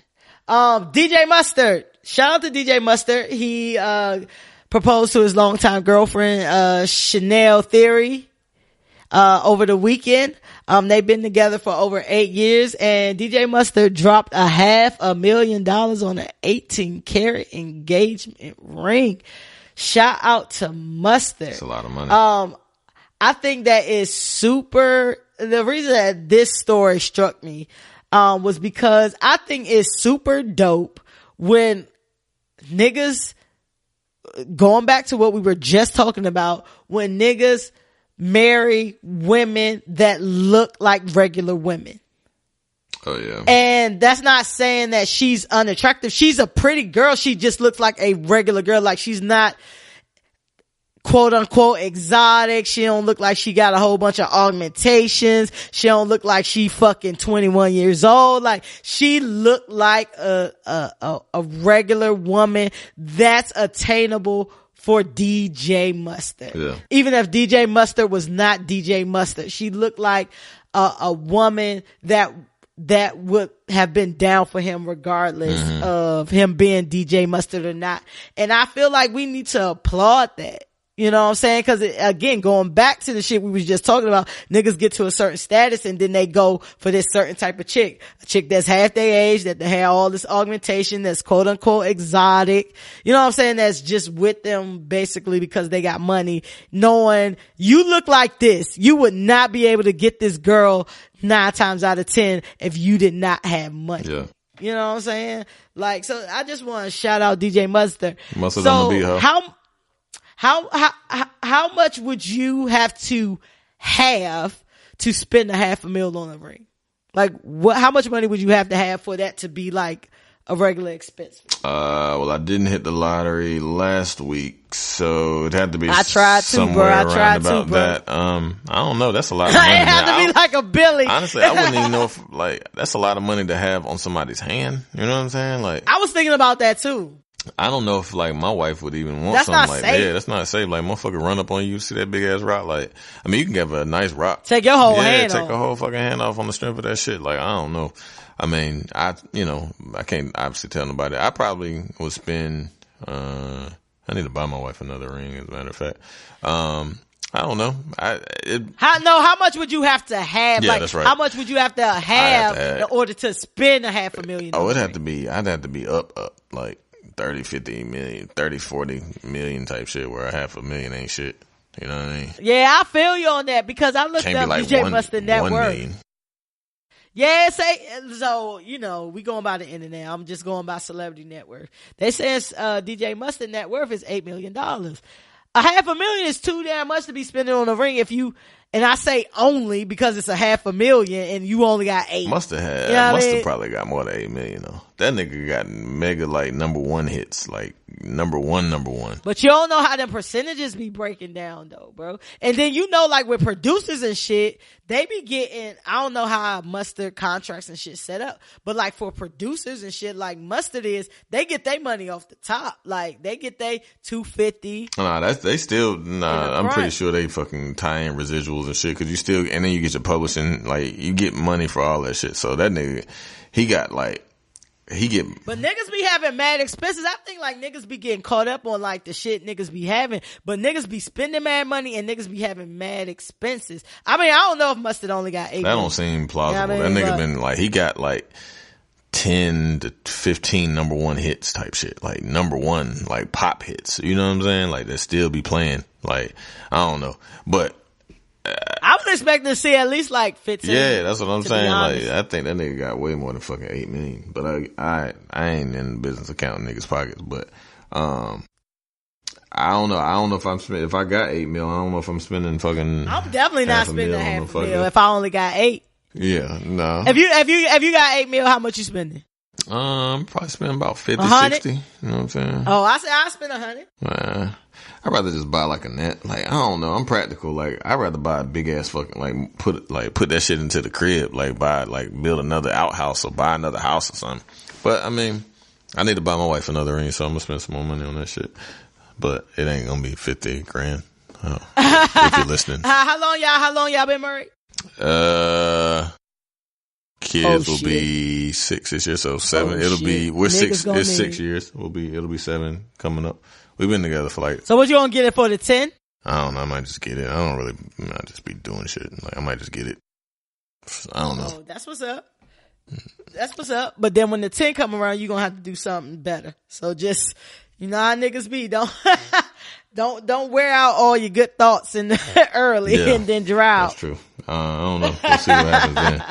But yeah. Hey, so you be healed. You're not married. You rich, right? Like you rich. You got millions of dollars. You got $10 million, whatever. You got money to the point where people will say you're rich. Would you marry a chick that you felt like was out of your league, or would that be the stamp? Like that's what you looking for? Like I'm trying to figure out how niggas' minds be working, because a lot of niggas be marrying chicks that are totally out of their league and would not fuck with them if they didn't have money. Narcissist. And it's whatever you feel like out of your For league. me, I've never had an issue getting like pretty women, so I guess I might be on the an outlier on this one. So I think I could. this nigga here. Being honest. Check. All right, let me ask you this then. Let me frame it a different way because I knew your ego wasn't going to be able to wrap your head around this. So why you asked. would you date a woman who only has a history of dating rich men? Oh, nah. I mean, I wouldn't date. I'd probably hit her, but I ain't finna date her. Yeah, I'm saying would you like marry? Nah, I ain't trying to wife her. Niggas be marrying these hoes. Yeah, nah, I wouldn't wife her. You know what I'm saying? Like, I'd have to like, I mean, I guess when you're like, so you should definitely hit her. Yeah, definitely a hitter, definitely. But if I was rich and I was single and just having a good time, like, and it'd be hard if you're famous because everybody knows that you got money, or the intent is, or the expectation that you have money, so they already like know you before you know them type shit. But if you just rich and you like bag a chick, you know what I'm saying, and you just pull up and you clean as hell and you know what I mean, you got a nice ass car and she just on it off the rip, then might be a little different. But I guess in terms of celebrity is different. I think I'd probably marry a girl that I like knew for a minute that ain't really give a shit about all that. Like, it'd be hard pressed for me unless I met a girl that was kind of equally yoked in terms of like maybe celebrity and fame and money and shit like that. Yeah, I feel you on that. Like, I just don't. I you know, you see these niggas all the time and you looking like, you know that bitch won't fuck with you if you had money. Mm-hmm. You know what I mean? Like, you know that or you know what I'm saying, we talk about these same industry bitches that all these niggas passing around. You know what I'm saying? And then she always, like Lyra Galore, she engaged. Yeah, the QC.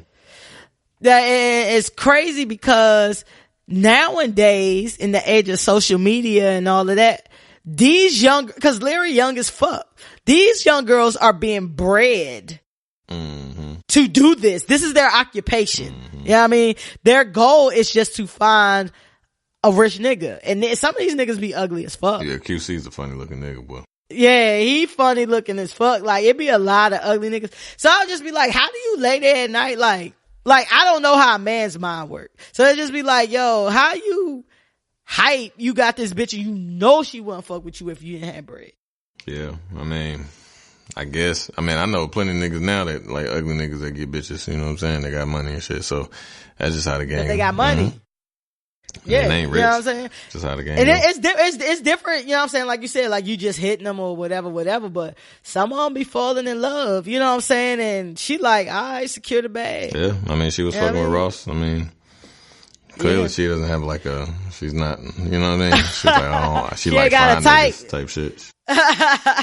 Hey, I think I sent you that picture of Ross without no glasses and he looked happy as fuck. He creeped me out. I need him to put glasses on. He got a lazy eye and he got mad long eyelashes and shit. I seen that nigga in person one time. I ain't never paid attention to a nigga eyelashes. That nigga shit like butterflies. Like, them shits is wild long. Like, goddamn, this nigga eyelashes long. Like, cause he got like sleepy eyes and shit. Shit is weird. I seen him in person. Yo, you know a lot about Ross eyes, my nigga. Nah, I mean, I just pay attention to shit. And that nigga look weird. Like, how you pay attention to niggas' eyes? I ain't never. Cause that nigga look weird. His fucking eyes look weird. So like, he got long ass eyelashes. Some shit like daddy long legs or some shit. Shit's weird.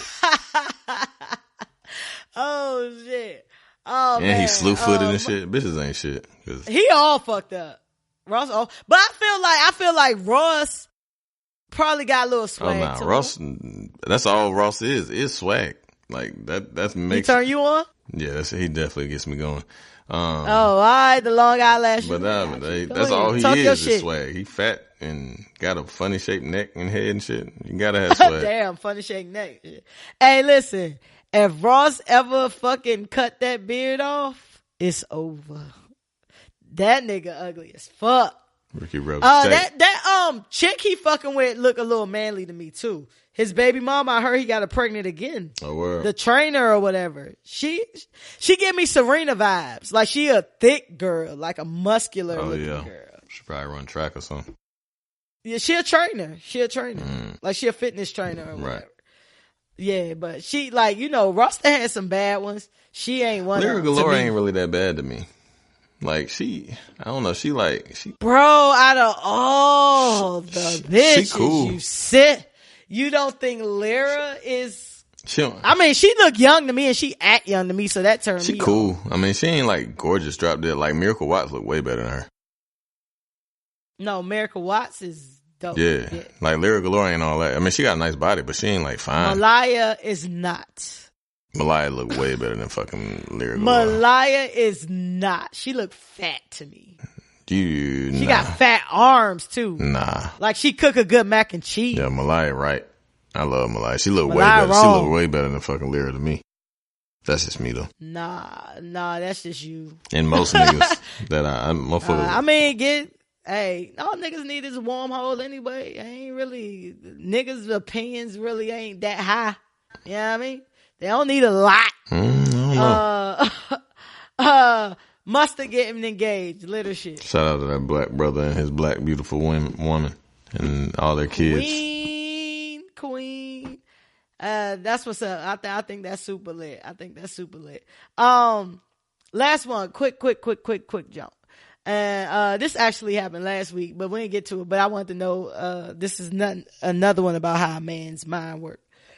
So on Red Table Talk, Jada Pinkett said that she went on a date with Carlton. Mm-hmm. Alfonso. And Carlton took Will to go meet Jada because he had like a crush on her and shit. But that's when Will actually ran into the other chick that will eventually be his first wife, Cherie or whatever. The one he go on. Who find her?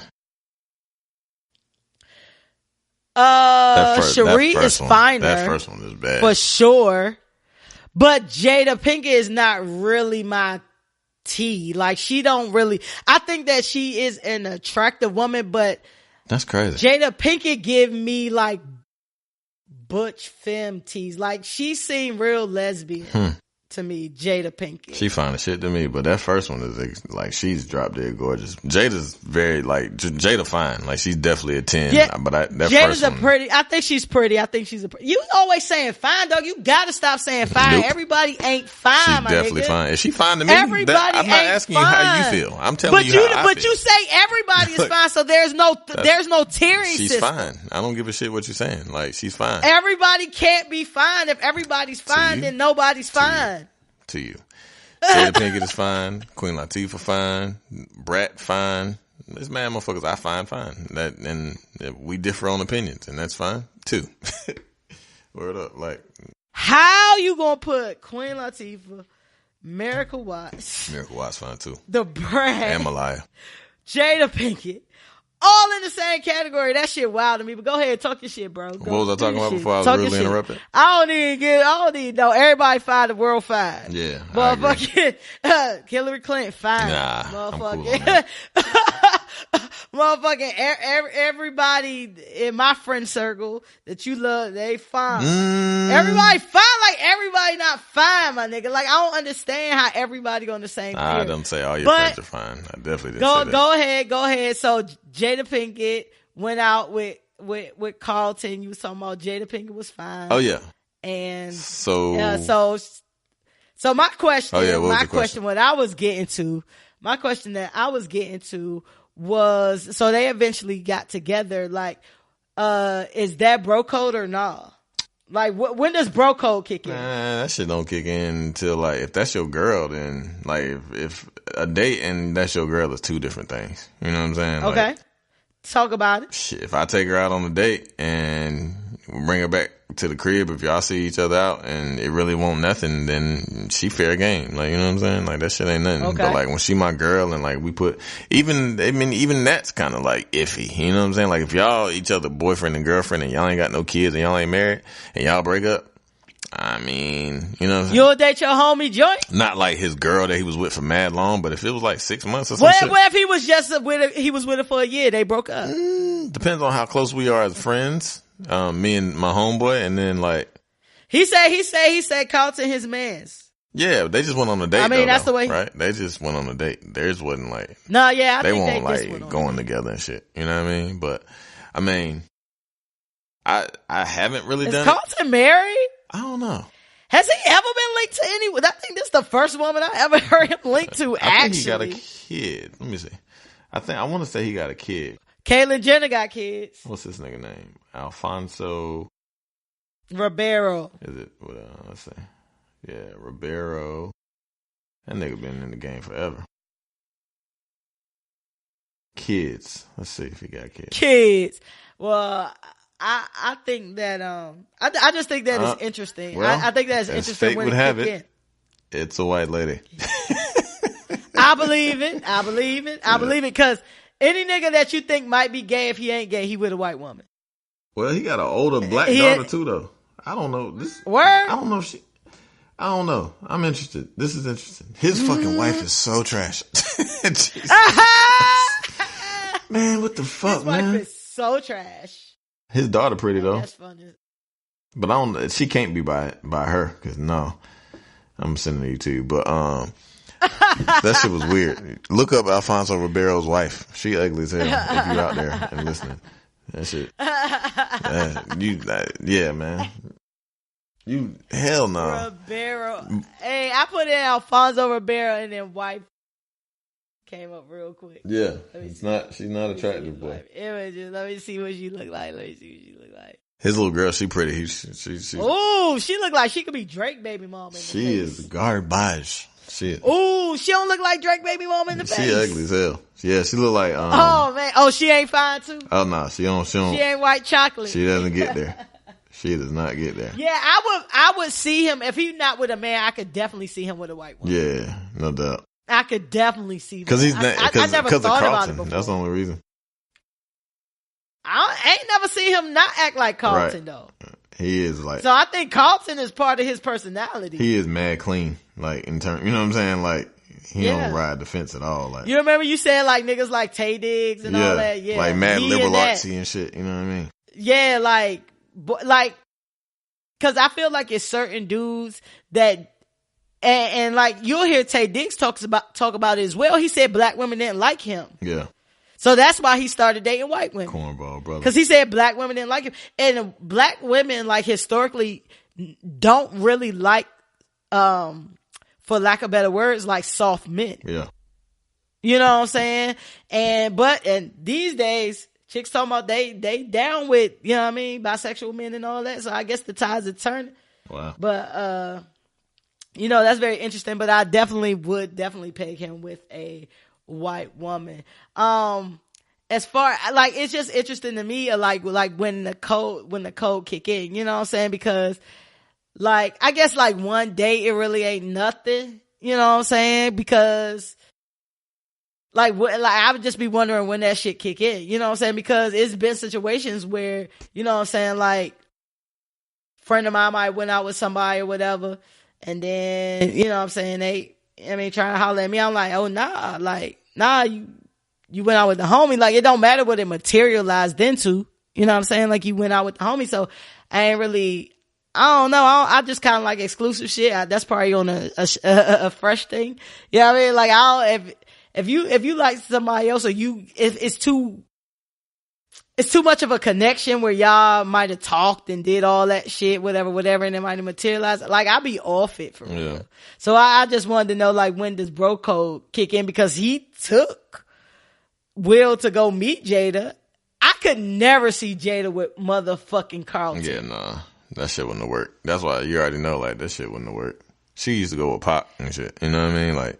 And listen, Will is really just Carlton with a little bit of red pepper seasoning. Like, he's just a little bit more spicier than Carlton. Like, he ain't really like Philly. The hardest. Yeah, like he got a little bit of swag. Mm-hmm. But he kind of like a clean cut kind of dude too. Yeah. Yeah. You know what I'm saying? Yeah. But listening to their Red Table Talk, like, they're total opposites anyway. Mm-hmm. Like, Will and Jada are like total opposites. Like, Jada is 100% the thug in their relationship. Mm-hmm. I need to watch some of the Red Tables. I ain't really watched. I watched so it just came back on. She got her a winner with that. Mm-hmm. You know what I'm saying? I think like one of the interesting things about Red Table Talk is that because they mentioned it, like, they are a weird family as far as from the outside looking in. You know what I'm saying? Like, they do shit totally different. And when you hear like the more recent Red Table Talk with Will or whatever, because it's 2 parts, they still very different. Yeah. Cause they basically like, they fucking let their kids do whatever they want to do. You know what I'm saying? But it like, the shit worked for them. You know what I'm saying? They are very happy about the way that they go about shit. And that's really all that matters.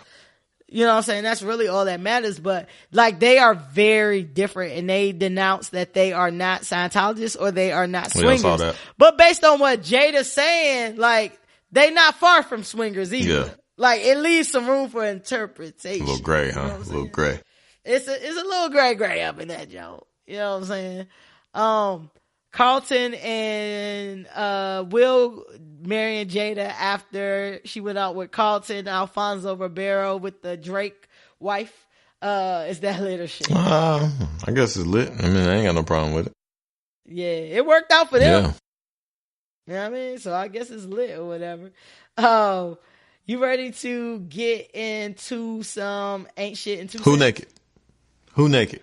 Who naked? This is going to be an interesting one because people are not naked. Ain't shit in 2 cents. Right. Y'all don't want to get naked for B. Sing y'all naked shit saying. Ain't shit in 2 cents is our listener letter segment where we give advice to listeners who clearly don't care about taking advice from people who drink a lot. We're going to get into this letter. So shout out to my nigga Kev K, and I'm shouting out Kev because we be asking y'all to follow up and y'all don't be following up, and Kev followed up. Kev, you a listener. You listen, you pay attention. Right. You follow directions. For y'all who don't remember Kev, it was like 2 shows ago. I think it was like episode 51 or 50. We're at 52 now. So I think it was like 50.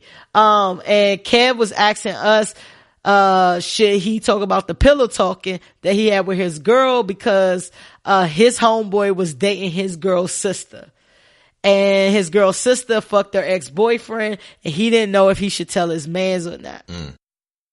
So, Kev followed up and said, excuse me. Hey man, y'all are hilarious. Be dying. It said, hey man, y'all are hilarious. Thank you, bro. I promise. But that was good advice. I decided to mind my business. He said, I decided to mind my business. He said, my homeboy and I are cool, but I care more about my girl's trust. So I decided to leave it alone. But I also found out just through conversation that he been smashing chicks too. So I'm glad I didn't make a fool of myself by bringing this shit up. My man, hold tight. Shout out to Kev. Kev. Shout out to Kev. Kev. For minding your business, drinking water. Right. We helping lives. Nigga, we changing lives. And we change the rest of y'all lives. Y'all just don't want us to tell us about it. Y'all don't want to give us our credit. You know, people don't want to give you your props and shit. Goes back, all roads lead back to slavery. That's why. The white man them put that shit into you. Then you don't want to follow up with us. Crabs in the barrel. Right. Y'all need to follow back up with us. Cause I want to hear about the last letter too, where homegirl found out, her, aunt. Oh yeah. Boyfriend or whatever was Zaddy. Oh, yeah. Green eyed Zaddy. Zatarans. Yeah. Green eyed Zaddy. Zatarans. Yo, you remember his eyes? That's funny as shit. She was like, he was cute with the green eyes. You remember mad weird shit. But here's the letter for this week, which is going to be very interesting. Oh shit. It says, hi, fresh and what up, dog? I love your pod. Hey. It's actually the only pod I like. Shout out to y'all. And it says B Hill Voice. Shout out to y'all. Hey, shout out. You got that right. Shout out to you. How do you feel about I love your pod? That was kind of sexual. I love your pod. No, it's sexual to you. I took it as I love your pod. You took it as I love your wad. I love your pod.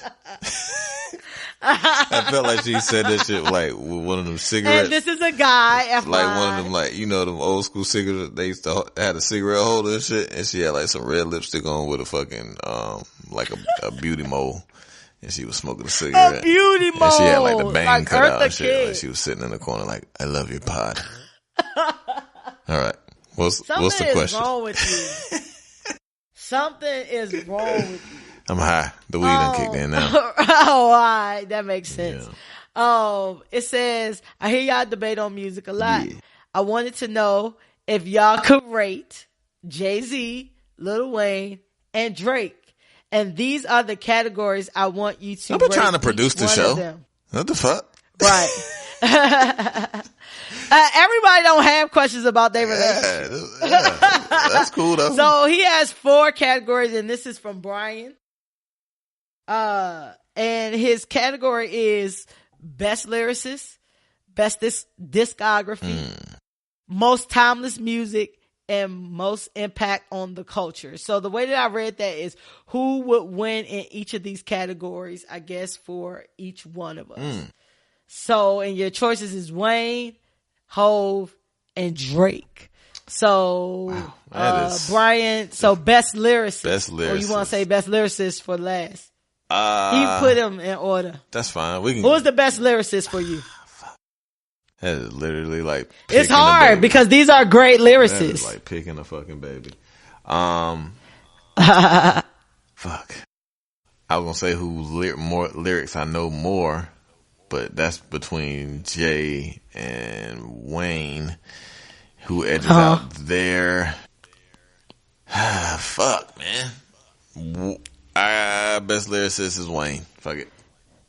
You give a best lyricist to Wayne? Yeah, Wayne. Talk it out. Why? Why Wayne? He's just got that southern shit. I've been listening, like, I literally have been, we the same age damn near, you know what I'm saying? So I've been listening to him since I was a fucking child and like kind of growing up with that nigga, and just to see his evolution, and like he just is fucking nice as fuck to me. You know what I'm saying? Like he's always been like extremely fucking nice. You know what I mean? Always? To me, yeah. Even like Block is Hot days. Like even in the Hot Boys days? That nigga was hot. That nigga was hard. Wow, like I used crazy. to look like you gotta understand, like I was born in Louisiana, so like I listened to mad Louisiana music and shit, and like coming up, you know what I'm saying? Like when he was with the Hot Boys, Block is Hot, fucking Lights Out, fucking 500 Degrees, all the Squad Up tapes. That nigga just hard. I gotta give it to him. That's for me.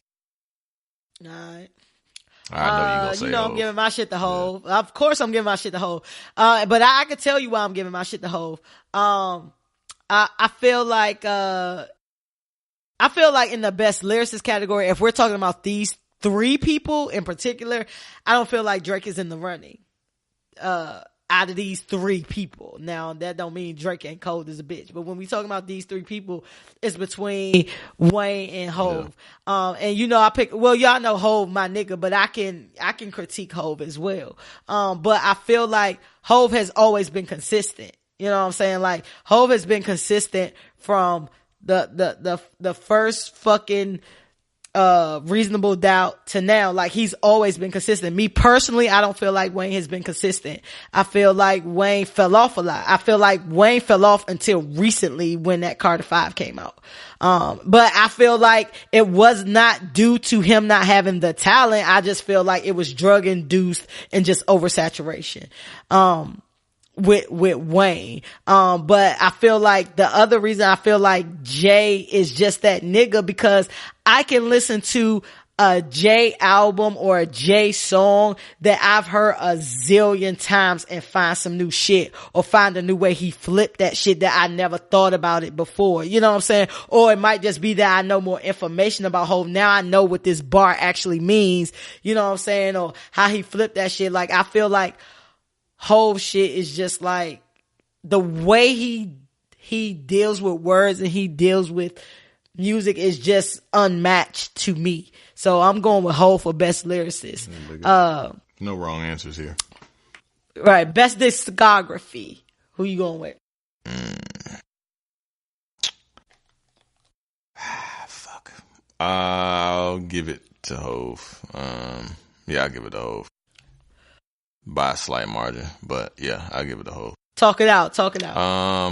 He's got a lot of my favorite albums of all time: Blueprint, Reasonable Doubt, fucking Hard Knock Life. Yeah, no doubt. 444. What else was really, really fucking? What's the shit with Rock La Familia shit? The Dynasty. That shit hard. Trying to think what else did I like American Gangster a lot. So I think American Gangster, I feel like American Gangster should be in niggas top 2 of Hov albums. My homeboys tried to argue me the fuck down. Like this happened a while ago, but it was an interesting conversation. But niggas was just talking about like, nigga, it's so many other albums that niggas was comparing them to and shit. But for me, it made more sense. Like niggas didn't. Some of my homeboys didn't like 444 as much, but they don't like Jay on. What? Yeah. It was weird. That's crazy. Yeah, they didn't like it as much. They said it was cool. You know what I mean? Nobody says Jay has any bad albums, obviously, but right. That was one of their least favorites. The shit. 444 was dope. Yeah, I love 444. That shit was amazing. Like I love that shit. That shit is one of my favorites out of all his. Yeah, but, I feel like that shit is at least in my top 5. Yeah, it's definitely in my top 5. It might be in my top 4, but it's definitely in my top 5. But yeah, in terms of catalog and shit, I would go hard pressed though, because Carter 1, 2, 3, shit, 4 and 5 was all crazy to me. Birdman, that motherfucker had so much music. Fuck. But that's the thing, like, I feel like, so from a Wayne standpoint, I feel like when we talking about discography, we talking about everything. And do you feel like no ceilings, Wayne though, had like a hit with majority of his joints? Hell yeah, Nick, like he had fucking mixtapes that were hits. Like all the Gangsta Grills was fucking crazy. All them shits was crazy. All the fucking Squad Up mixtapes was crazy. That's like early Wayne for those who used to fuck with early Wayne. All the Squad Up shits, all the Carters is crazy. Carter 1 is my favorite Carter. Carter 1 and Carter 2 are crazy. Like, but me personally, Carter 1 is my favorite, Wayne album. That's when he really turned the corner on niggas. The fucking Birdman, Stuntin' Like My Daddy album, that shit is crazy. That's a crazy album. A Young Money compilation album was pretty dope. I don't know. I mean, I need to be able to, just off mine, I'm gonna go with Hove, but Wayne got a whole lot of shit that like made a whole lot of impact in my life. So it's like 1A type shit. You know what I'm saying? I got you. Well, I basically you said everything basically that I would say, but I'm still going with Jay. You know what I'm saying? I don't, I was not a huge fan. First of all, y'all already know I don't feel like Drake has a classic album, period. So Far Gone. But So Far Gone, besides So Far Gone. Crazy. And that was a mixtape, you know what I'm saying? And that's Drake's crowning glory to me. You know what I mean? Wayne, I think Wayne had some shit, but you know what I'm saying? Everything wasn't a hit to me. I feel like Hove is just the most consistent, and you know, Hove been my nigga. So the way Wayne, so I didn't get into Hove until Hard Knock Life. And that was, I was in college or something when Hard Knock Life came out. I was like, yeah, I was in college. I think I was a freshman or something when Hard Knock Life came out. And I knew of Hove. I knew, you know what I mean? I knew of his music and shit like that. But once I heard Hard Knock Life, I had to go backwards and listen to Reasonable Doubt in Volume 1. You know what I mean? Like I had to go back and I was like, yo, like this nigga dope. And even though I feel like it's no bad Hove albums, it's some that are better than others for sure. Yeah, Kingdom Come. But I don't feel like Kingdom Come was trash because I feel like Kingdom Come is probably better than a lot of nigga shit. Let me see what was on. Period. See what was on. You know what I'm saying? But when you comparing Hove to Hove, you know what I'm saying? Yes, you would say Kingdom Come will be one of the lackluster. Show Me What You That Got. That was the comeback Lost album. One. Do You Want to Ride? That was hard. Lost One. 30-something. Exactly. He had joints on there. He had that joint with Usher. My Mom Made It. Anything. Hollywood Trouble. Anything You Want, Girl. It's just the light. Dig a Hole. Dig a Hole was hard. Action. Dig a Hole was dope. See, that's what I'm saying. Like, Kingdom Come just was the. That shit was. It was commercial. It was kind of trash. It was kind of trash. Nah, you just said all them joints was hard. And Do You Want to Ride? I don't remember 30-something. You fake as fuck. I mean, it was kind of trash in the realm of Hove, like this shit. In the realm of Hove, yeah. And then like, I mean, it wasn't trash. It just wasn't. No, not hard. Like S. Carter was kind of trash. The mixtape joint. Nah, when S. Volume 3. Yeah. And Blueprint 2 was trash. Yeah. Blueprint 2 was trash. Goodbye. Blueprint 2 was trash. 3. And BP3 was alright. BP 2 wasn't trash. BP3 was alright. Nah. BP2 was trash. Yeah, the double album. I feel like the only album that is even considered in the trash bucket comparing Hove to Hove could be Kingdom Come. Blueprint 2 was trash. It was a double album of not. It was a double album. It had mad joints on there. Excuse Me, Miss was the best song on the whole Blueprint 2. Listen, Blueprint 2 had Keep the Change, my nigga. The one where they say, damn.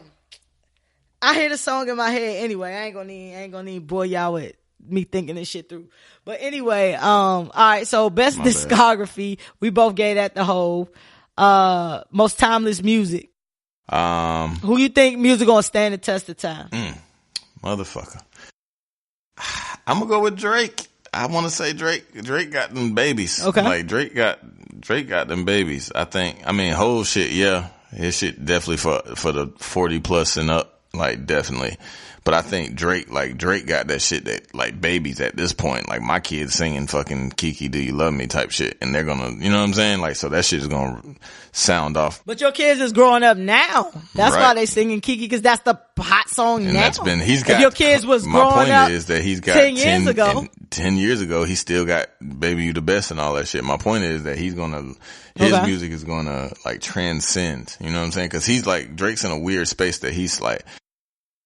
He's 30 or whatever the fuck he is, but he still like appeals to the young people, and then he still like gets the 30 to 40 plus crowd because he just you know what I mean, dope. So I think his music will stand the test of time, considering like all the way streams go and how like, you know, like how his reach, I guess, you know what I mean? Like I think if Wayne and Hov would have came out during this streaming era and shit like that, I think they definitely would have been, cause like all our shit, like for Hov and like mixtapes, like mixtape Wayne is gonna be hard pressed to find if you don't have like that shit already downloaded, or if you don't have like Dat Piffs. That's why Dat Piffs and so many mixtape sites are so needed, and they need to incorporate a way like to keep them, you know, online so that you can always dig back and go into all that shit. Cause that mixtape era music was an amazing thing. I think Roy talked about it on Joe Budden podcast, but that mixtape era, like with 50 and fucking Wayne and fucking mad niggas that used to put out, like Yo Gotti came out, like I had, and Gucci and just so many different shit, Jeezy, all the that mixtape era, that 04, like the 09 mixtape era was some fucking, like that was a very pivotal point.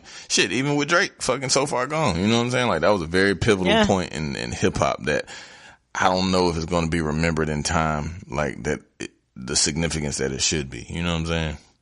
Cause that shit was a crazy, wild era.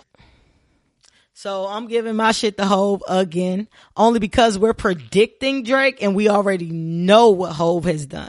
You know what I mean? Like, shit, we know what Drake done. The quotes, but listen, let me talk my shit out. So like the shit that Hov was talking about back in 98 is still relevant right now. Niggas still be quoting Hov from back then because the shit is still relevant right now. You know what I'm saying? That Kiki, Do You Love Me, all that, the Hotline Bling, like all that shit, like that shit is poppy. You know what I'm saying? Like, do I think that, you know what I'm saying, 10 years from now, that's going to be playing at the family reunion and cookout and all that? 100%. 100%. But I feel like Hov has been around for almost 20 years and his shit has already proven that the shit that he was talking about then is still relevant now. And all your favorite rappers would be like, yeah, this the shit Hov was talking about then. Like, I feel like Hov was ahead of his time with a lot of shit that he was talking about back then. You know what I'm saying? That niggas is still using it now. So I'm giving it to Hov just based on what time has shown us already, because Hov has an old ass catalog that people are still referencing, using as quotes, you know what I'm saying, about what's going on right now. And then you got some shit like, you know, Hov always been trying to teach us about what to do with this drug money. You know what I'm saying? Like, he always been on that shit. He always been trying to teach them business principles and shit like that. You know what I'm saying? Do I think that the Hov is going to be played at the family reunion? No, but I think that, you know, the significance and what he's talking about is going to be relevant in 1998, 2008, 2018, and 2028. You know what I'm saying? So I'm gonna get that to Hov as well. Last but not least, most impact on the culture. Wayne, okay. every fucking person, every child that raps now is a byproduct of fucking Wayne. he glorified every fucking thing. You know what I mean? Like drugs and fucking pills and shit like that, and how niggas using auto-tune and rapping and fucking, you know what I mean? Like just the looks, the short little niggas with dreads and mad tats and shit. You know, he just like shit, everything. Like niggas switching it up to skinny pants and skinny shit. Like he was, you know what I mean? Yeah. He was the wave of that shit. I just think like his impact on the culture is, I think, more than anybody. Even with Hov, like Hov definitely had niggas wearing button ups and shit like that, and you know, Iceberg and shit. But Wayne had shit on smash. Like he had New York niggas rapping like trying to be Southern. Like he was the wave. You know what I'm saying? Like not for nothing. Like Cash Money was on the radio for like 14 years straight between like Wayne, Drake, and Nicki, and because of Wayne's initial influence, like. That shit, like he turned rap up, even with mixtapes, and even with niggas featuring and doing like trying to get on everything. Like he changed he changed rap like a motherfucker. Like that's why I say he one of the greatest of all time. Like he's definitely in my top 5 for sure. You know what I mean? Just because of his lyrics and had niggas rapping and doing all that crazy shit. But then like everything else that I just mentioned, I think like his outreach to others. You know what I mean? Yeah. You know, my first instinct is to go with Hov, because I feel like Hov changed a lot of shit, but good and bad, I'm rolling with you on Wayne. Yeah. You know what I'm saying? Like I've said on this podcast that all these fucked up kids with the little dreads and shit like that, them Wayne children, Wayne encouraged that. Wayne made that shit more popping, you know what I'm saying? Like, and, you know, just based on what you said as well, I think you brought up a very good point about the, Drake and the Nicki. So that's the offspring of Wayne. So that's still, you know what I mean? Like that's still, Wayne inspiring the culture. Like I said, for good or for bad, he definitely did his good. He definitely did his bad, because I could do without a lot of these motherfucking littles. Yep. I could do without, you know what I mean? Because they just trash, you know what I'm saying? But Wayne inspired them. And I feel like Wayne is one of those guys that, you know, he has his foot in. Like, I don't feel like Drake is a culture inspiring nigga. Right. You know what I mean? Like, cause if we talk about it, you know what I'm saying? Like, Wayne used to do that fucking fake singing shit too, off the auto-tune. You know what I'm saying? Wayne wanted to do like all that different shit. So I'm gonna give that category to Wayne. I'm gonna definitely give that category. Yeah, made it.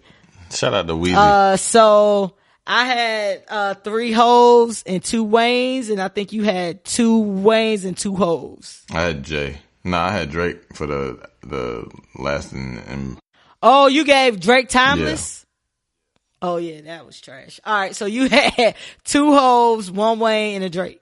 2 Waynes, 1 Hov, and a Drake. You gave Wayne lyricist and you gave culture, right? Yeah. Got you. And I had 3 Hovs in a Wayne. So Brian, we hope that answers your question. Good question. About that. About some of our faves, you know what I'm saying? If y'all want to get our opinion on stuff, y'all don't have to be naked. Don't let Be Healed persuade you to Me Too yourself. But yeah, hit us up at the ain'tshitshow@gmail.com, and your letter may get read on the air. Yeah. Alright, we've been going a little long, so we're gonna cut the free smoke down a little bit. We're gonna hit on maybe 3 of these topics. So free smoke, guys, free smoke is where we talk about any hot button personal topics, political issues, politics, the petty, anything we want to talk about. We probably went long because we let that nigga Trump start our show off. Sure. Fuck him. But you know, by the time y'all hear this, it will be Halloween or the day after Halloween. So we record on a Tuesday. So I just want to, give this free smoke. It's trick or treat. And it's really just our opinions, really pros and cons for the most part about certain topics or whatever. I have 10 topics here, numbered, and B, I'll let you decide which topics that we speak on by the number. Pick a number from 1 to 10. Let's go with the fever. Alright, so pros and cons, trick or treat. What's the trick about social media and what's the treat about social media in 2018? I think the treat is you can obviously promote yourself if you have a business or if you have something that you're trying to, mass market. However, I guess the trick is it's the tricks. Yeah, it's the tricks. Like the bullshit that comes with it. Like you can be caught doing some shit. You can get roasted. You can, you know what I'm saying? Like you can, I was listening, it's interesting you say that because I was listening to a Rap Radar interview. They interviewed Young Dolph and they kind of spoke to the same point. He was like, dog, shit so stupid. He was like, motherfuckers is risking their lives just so that they can get some, for likes. And cause he said, he was like, he don't even really have a big social media presence because of the shit. He was like, all his cars, he paints some camouflage for whatever reason. I don't know why, but, he said he was, cause we can still see you, dog. Yeah. That's how you got shot up. Right. But like, he was on the freeway, he said, and the motherfucker was like in their car and seeing his car coming. He was like, they driving and so pressed to record me driving my car and shit. These niggas then ran off the goddamn road and like flipped over and killed their fucking self. He was like, I felt bad as fuck. Damn, you know what I'm saying? He was like, damn. But he was like, they doing that shit all on the strength of them just so they can upload that shit and have somebody say like, oh, you seen Dolph car, and then, you know what I mean?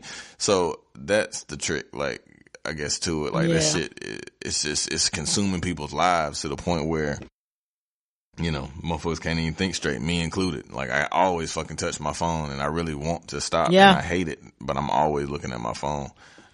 So I think it's definitely distracting and I definitely think it takes away from just life in general, but it's also very entertaining. So, gift and a curse. Yeah, I feel you on that. I think that the trick as well as all the things you just said, but I think that, the whole mental health aspect of it. Like people is really getting depressed because they comparing themselves to motherfuckers on social media who ain't even posting the real shit about their life. You know what I'm saying? People are sad cause they ain't in relationships, cause they ain't got the Gucci belt, cause they don't have the new house to post, cause they don't have all this. And the thing about it is the people that you admiring don't even have that shit either half the time. You know what I'm saying? Like, I feel like it's just crazy because you have children that are so caught up in social media. And I feel like it's better if it's children because I'm looking at y'all adults mad crazy. Mm-hmm. Like, y'all really getting caught up in this shit? Like, seriously? You know what I'm saying? And then the crazy thing is that people get caught up in people's social media that they know for in real life. Like, she ain't about this. You know what I mean? You still, you know what I mean? Like, people holding on to half a nigga just to post them. Dog, motherfuckers be arguing in other people's comments, like with people that they don't even fucking know. Like, that shit is the weirdest shit in the world to me. And like, I caught myself doing that shit one time. I was like, what the fuck am I doing? I'm arguing like shit on Shade Room. Like, this shit ain't even like, this ain't even my goddamn post. Like, you know what I'm saying? Like, I just commented and the motherfucker hit me back. And then I'm like, why am I replying to this motherfucker that I have no idea who is? Bro, sometimes you just had time though. Like, sometimes I be like, that shit be corny. Like, you just post your little comment or whatever. You post your comment that ain't got shit to do with nobody but what the fucking post is about. And then, like, you had the motherfucking stands that come in and then they trying to pop shit with you. Like, nigga, don't neither one of us know this person. My nigga, like, why are you standing this hard? Like, and the other thing that's crazy about social media show you who your friends are. Mm-hmm. And I'm gonna tell you what I mean by that. Sure. And you see this all the time all over social media. If it's some shit dealing with some niggas they don't know, they reposting the shit, they liking the shit, they propping the shit up. Your friend that you actually know got some shit popping off. Right. You hating. Yep. You trying to pick it apart. You know what I mean? Like, shout out to my friends out there that post this podcast. Like, the people I know in real life. Shout out to all the people I don't know in real life that post our shit. But like, to the people who know me and be in real life and actually post our shit and, you know what I mean, tell people about our shit cause they just like our product. Yeah. And like us, you know what I'm saying? I fuck with you. You know who you are. You know what I'm saying? Like, post your people's shit. You know what I'm saying? It costs you nothing.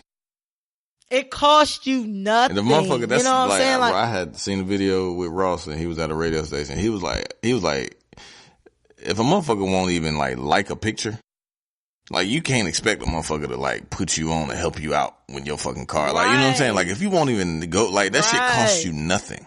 Like, you know what I mean? And it's cool. I want y'all to post and do whatever y'all do. Obligated. Yeah, but don't feel obligated, you know what I mean? But at the same time, like, I mean, at least go see what a nigga doing, you know what I'm saying? And I find myself guilty of that shit too. Like, I used to, but like, at the same time, like, if a motherfucker product ain't worth a shit, I ain't gonna keep going back. But this is a pretty good product, so, I mean, at least give it a shot. This is a pretty good product. You know this is a good product. And that's my thing too, so I get it, like, you know what I'm saying? Like, some people, they start businesses or they doing whatever and you know they ain't on the up and up, or you know that shit is trash, and you know, I get that. You know what I'm saying? Like, I wouldn't repost that shit or shout it out or, you know, anything like that either. If it's that, but, you know what I'm saying? Like, if you know your friends, it for real, like, y'all don't have the same friends. Even if you just post that shit once, like, this my people, like, I'm proud of, like, when people I know, and the least I do is fucking like your shit. Because the more, you know, the way the algorithm is set up and shit, like, if you like the shit, it puts their shit on the other timelines quicker. You know what I'm saying? That's why celebrity shit always on your timeline before the people that you actually know, because they getting motherfucking 100,000 likes, so it pushes it up in the queue and shit. Where your homie shit, you might not see that shit till the next day because it got like 100 likes or whatever.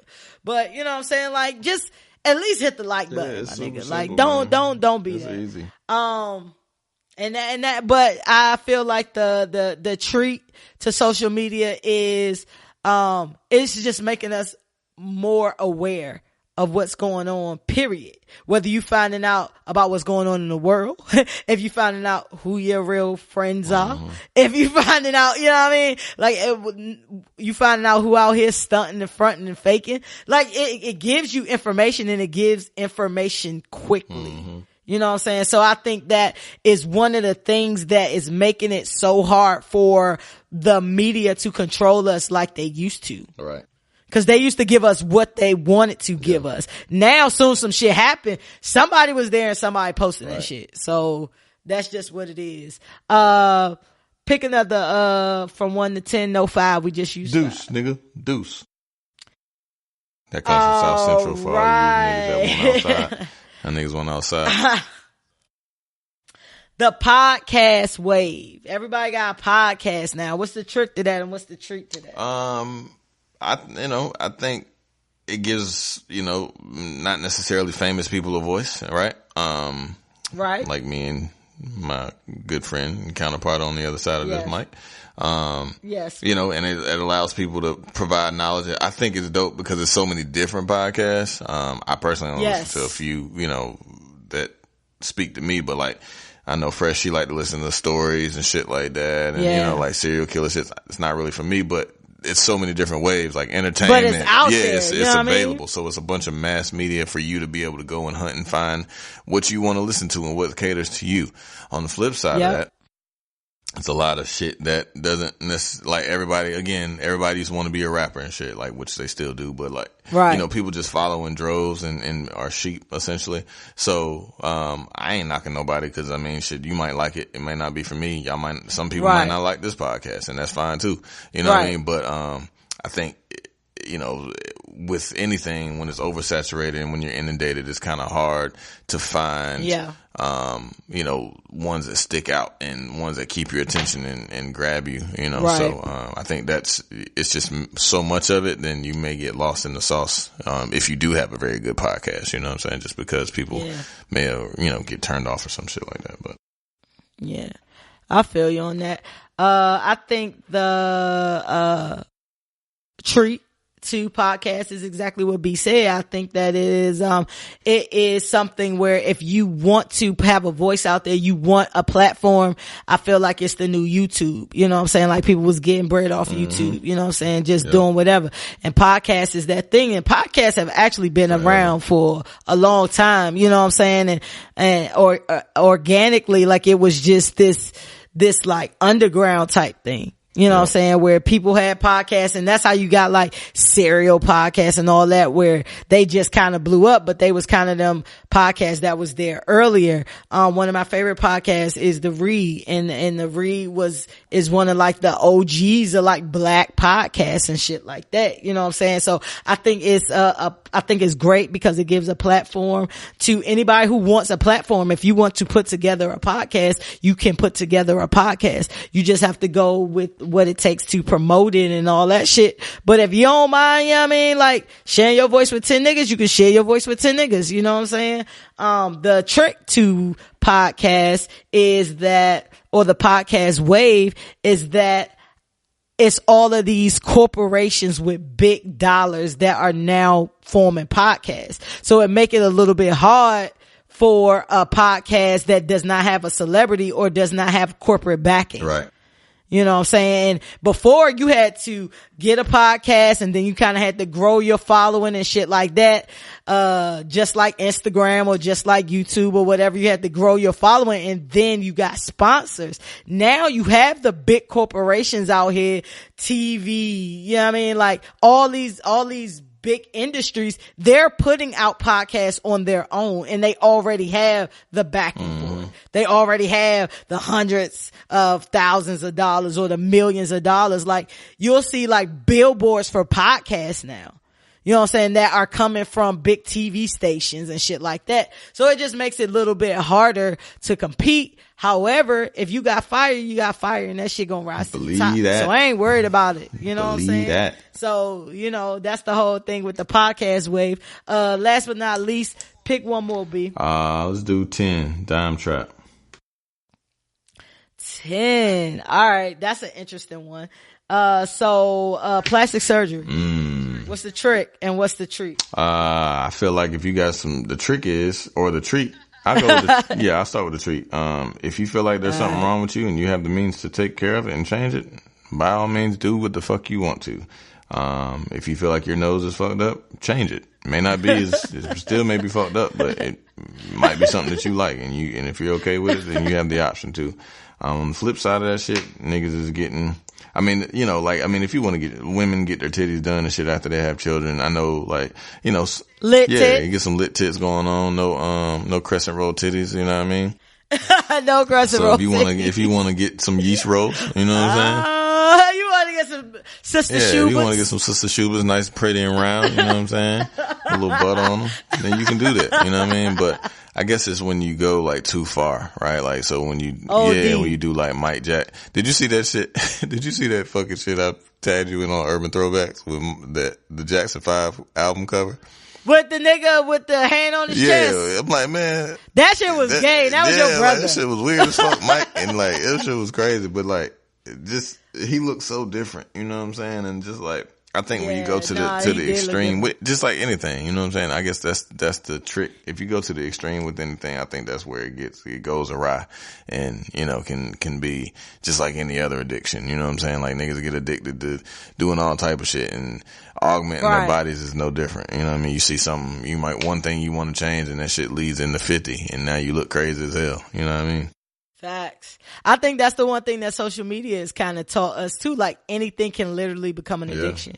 Anything. Yeah. Think of anything and I can tell you or I can show you somebody that's literally addicted to that. Like niggas is addicted to social media. Doubt. You know what I'm saying? Like we all addicted to social media.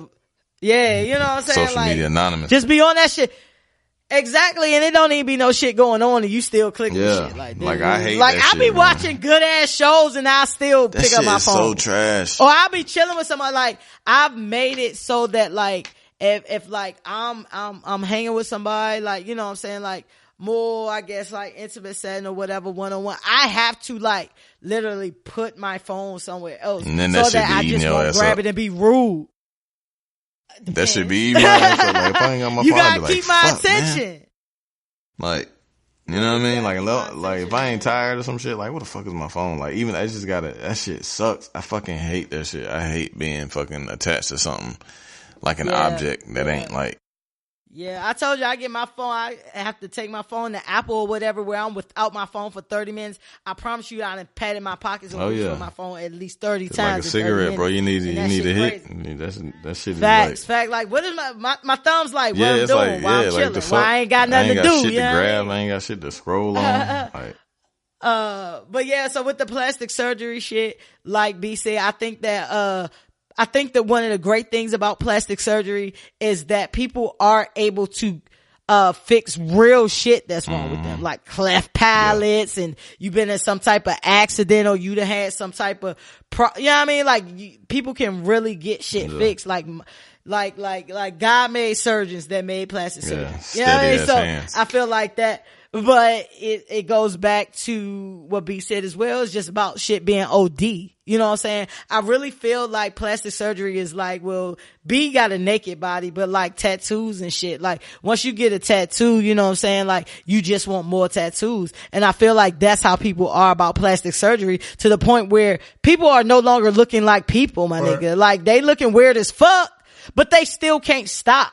Like, they faces is fucked up. Like, look at a Lil' Kim, or look at, you know what I'm saying, Michael Jackson, or look at fucking LaToya Jackson. You see that recent picture of LaToya Jackson? LaToya Jackson. I think she got her ribs removed. She was looking crazy, blood. She was looking mad crazy. She was looking like Slender Man. Because LaToya probably about like 67, 70. Like, she's like, cause she probably like weigh like 60, 70 pounds.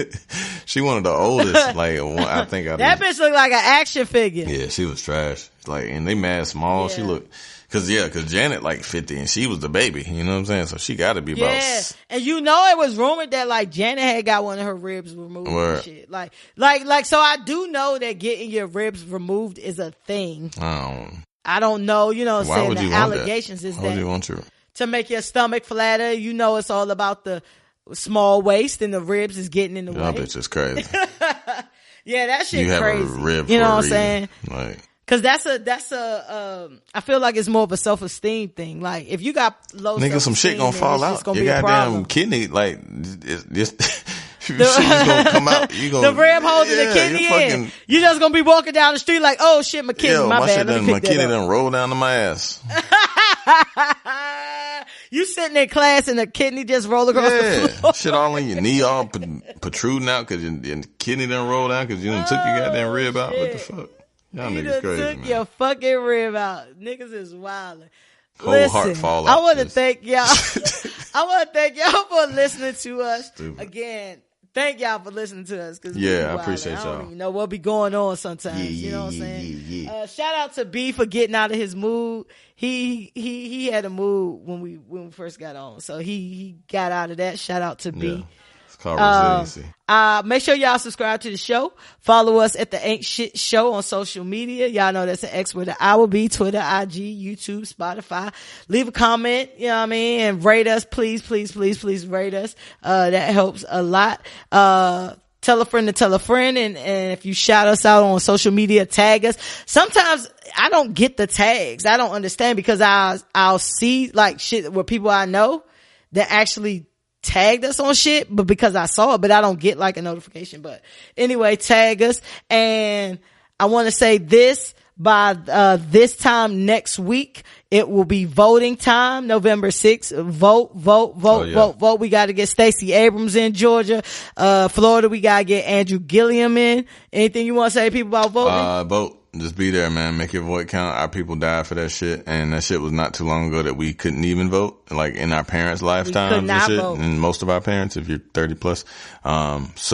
Just be mindful of that. And people died and had their hands cut off and walked miles and miles and miles to do that, just so that we can have the option to be late for work and vote for somebody. So, if you're black, vote. Exactly. If you have the option, vote.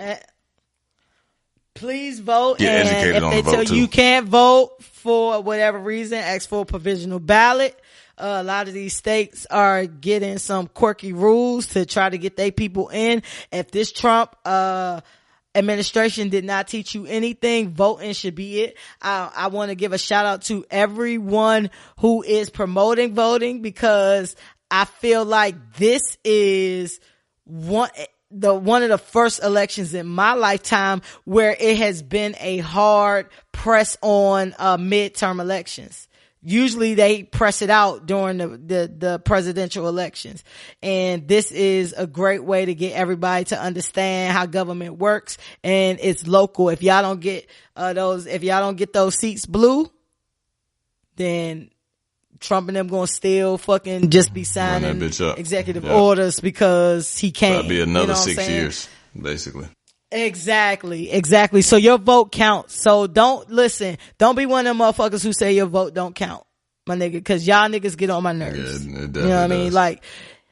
Like, and with that, y'all know I like to end every show with a quote, and this is related to what we were just talking about. So it says, to make democracy work, we must be a nation of participants, not simply observers. One who does not vote does not have the right to complain. Big facts. Factory. And until next week, I want y'all to be great, and that's Wakanda forever. Bye. Bye.